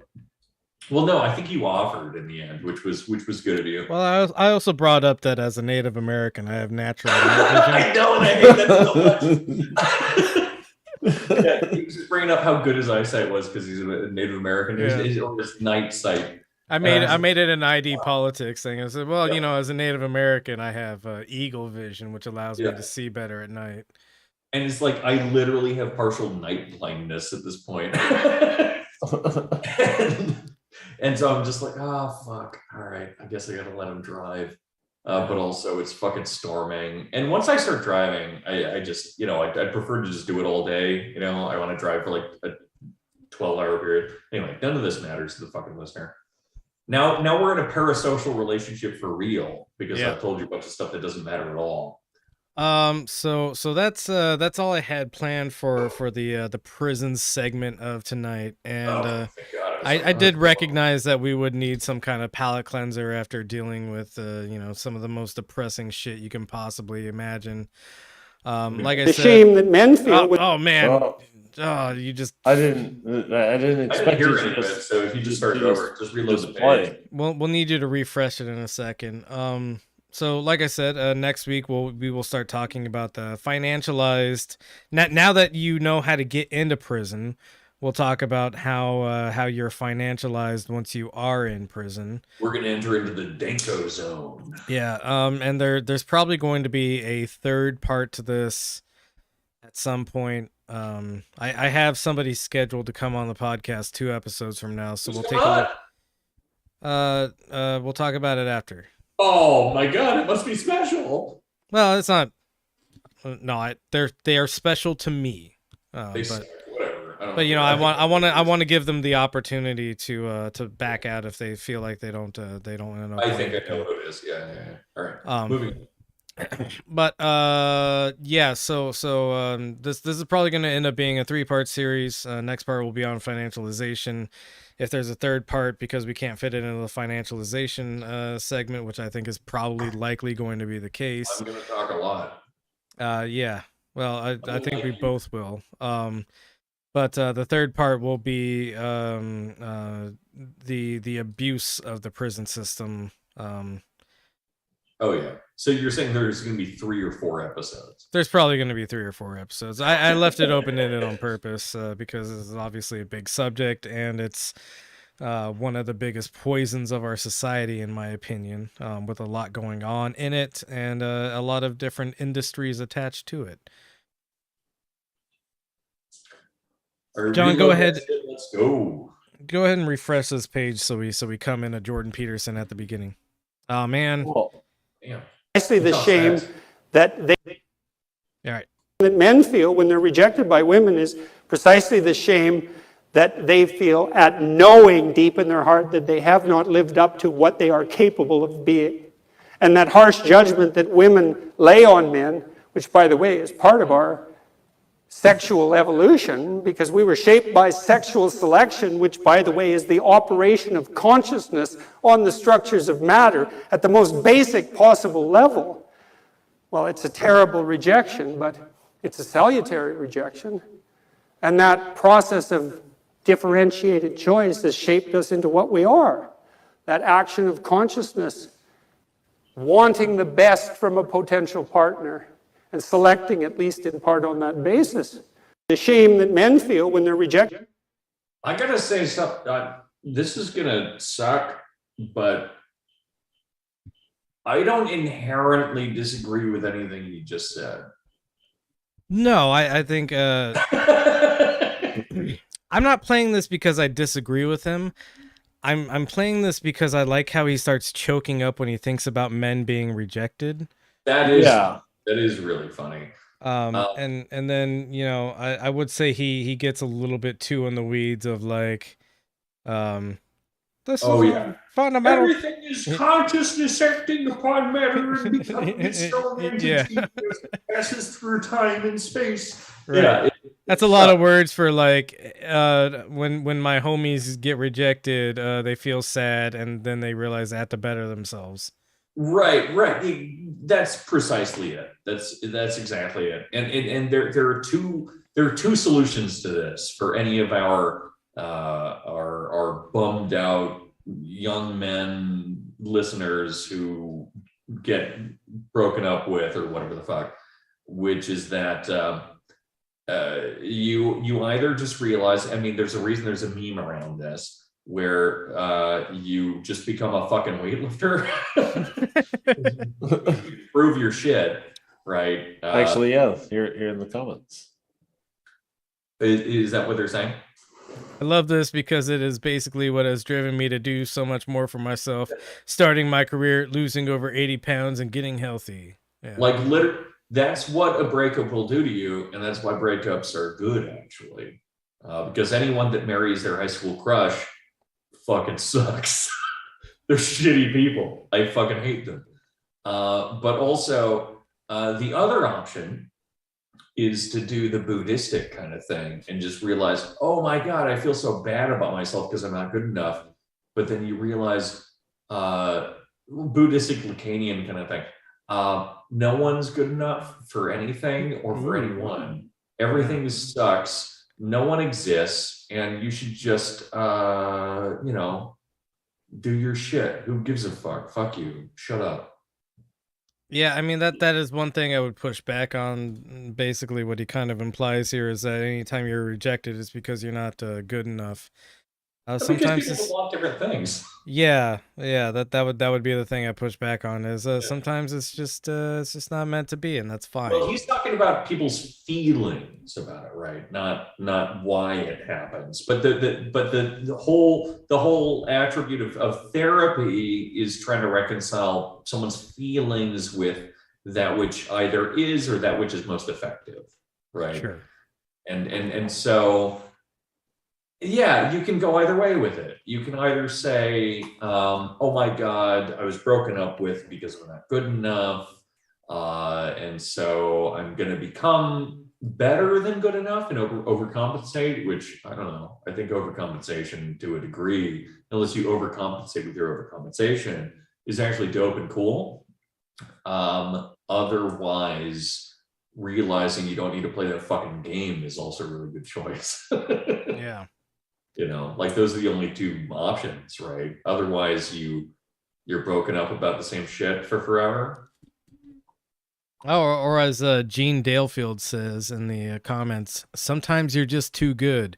That's what I like to imagine with all of my breakups, is that I was just too good and they couldn't handle how good I was, and that's why they called me a piece of shit and threw things at me.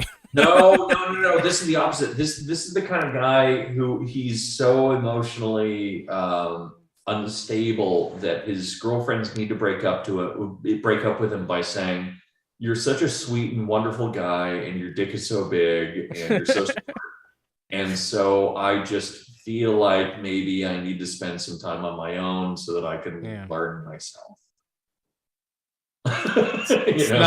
It's not you, it's me being not good enough for you. Like I'm afraid of loving you too much. Yeah. Which is a real thing that can happen. Yeah. Yep. Well, cool. If either of you have any cool little clips you'd like to share real quick. I want to go to the shawarma shop next door. It's probably a bit late for that, isn't it? No, they're open until 1, bitch. Damn, son. All right. Yeah. Well, I live in the city now. Where the shawarma's always flowing. Yeah. But they stopped selling hard liquor at 9. That's Wisconsin. Ridiculous. And they stopped selling beer at midnight. That's a couple of days ago. You asked for the definition of fascism. I think we just found it. I think that's true. Granted, you can get it in a bar. You can get it in a bar away after that. So that sounds like the majority of Texas, except for the big cities. Wow, that's ridiculous. Wow. Yeah. Well, gentlemen, it's been fun. It's been real fun. Dorian, do you have anything you'd like to pitch before we go? Oh yeah, we're doing our first actual session on fascism tomorrow morning. So on April 9th, we're going to be doing the first session on fascism. We are going to work on trying to define what the fuck that means, and then we will use that as a jumping off point for figuring out what the fuck that means. So we'll spend a while doing that. So patreon.com/Truncata, TRUNCATA. We are doing also, as part of this, the first week of every month, we will have a session by Laura Nicholson, who is amazing, who is doing our Eros workshop. So talking about eroticism in the body. It is not so horny and weird and ridiculous that it makes a whole lot of people uncomfortable, but it does have just enough of that kind of flavor to make things interesting. It's a very kind of friendly workshop to most anyone, though we will probably ask that you're at least 18 to be present for any of this. But if you're listening to this, you probably are. Otherwise, yeah, also the third week of every month, we're going to be doing just a straight up writing workshop.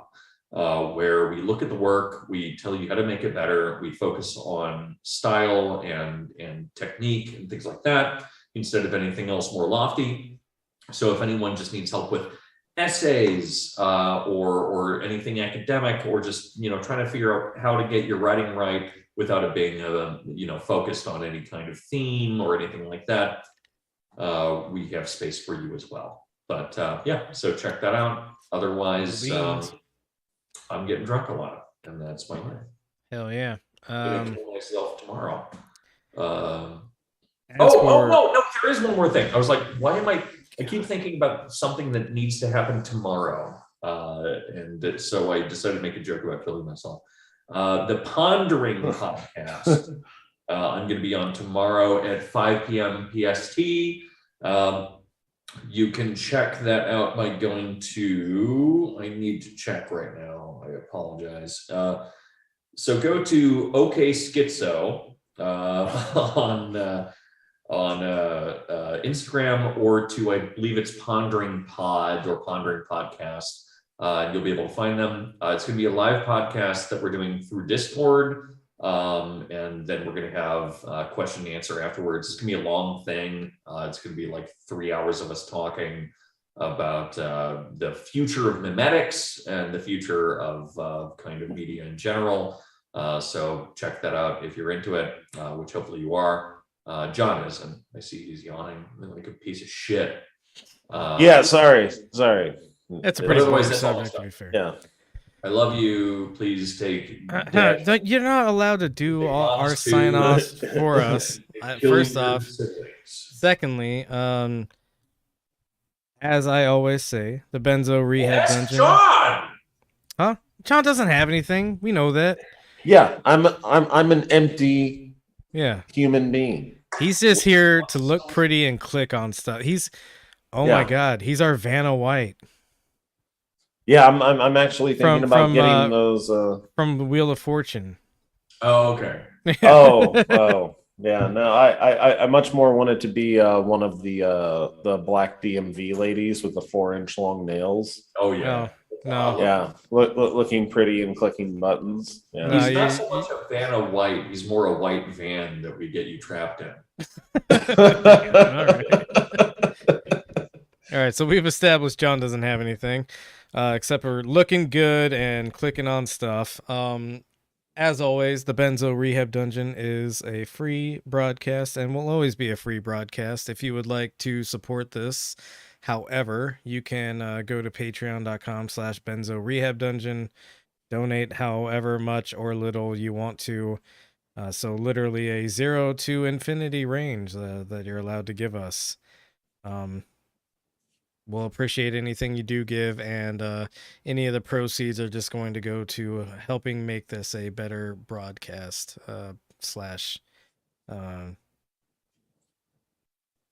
I guess supporting production value. Drug habit. Production value is what I was looking for. Maybe we'll even pay for my sobriety. No, I'm just kidding. We won't do that. What's that, Dorian? No. That would cost thousands of dollars. Yeah, we can't fix that. Yeah. Anyways, as always, we love you very much. Please take your medicine. Please take mine too.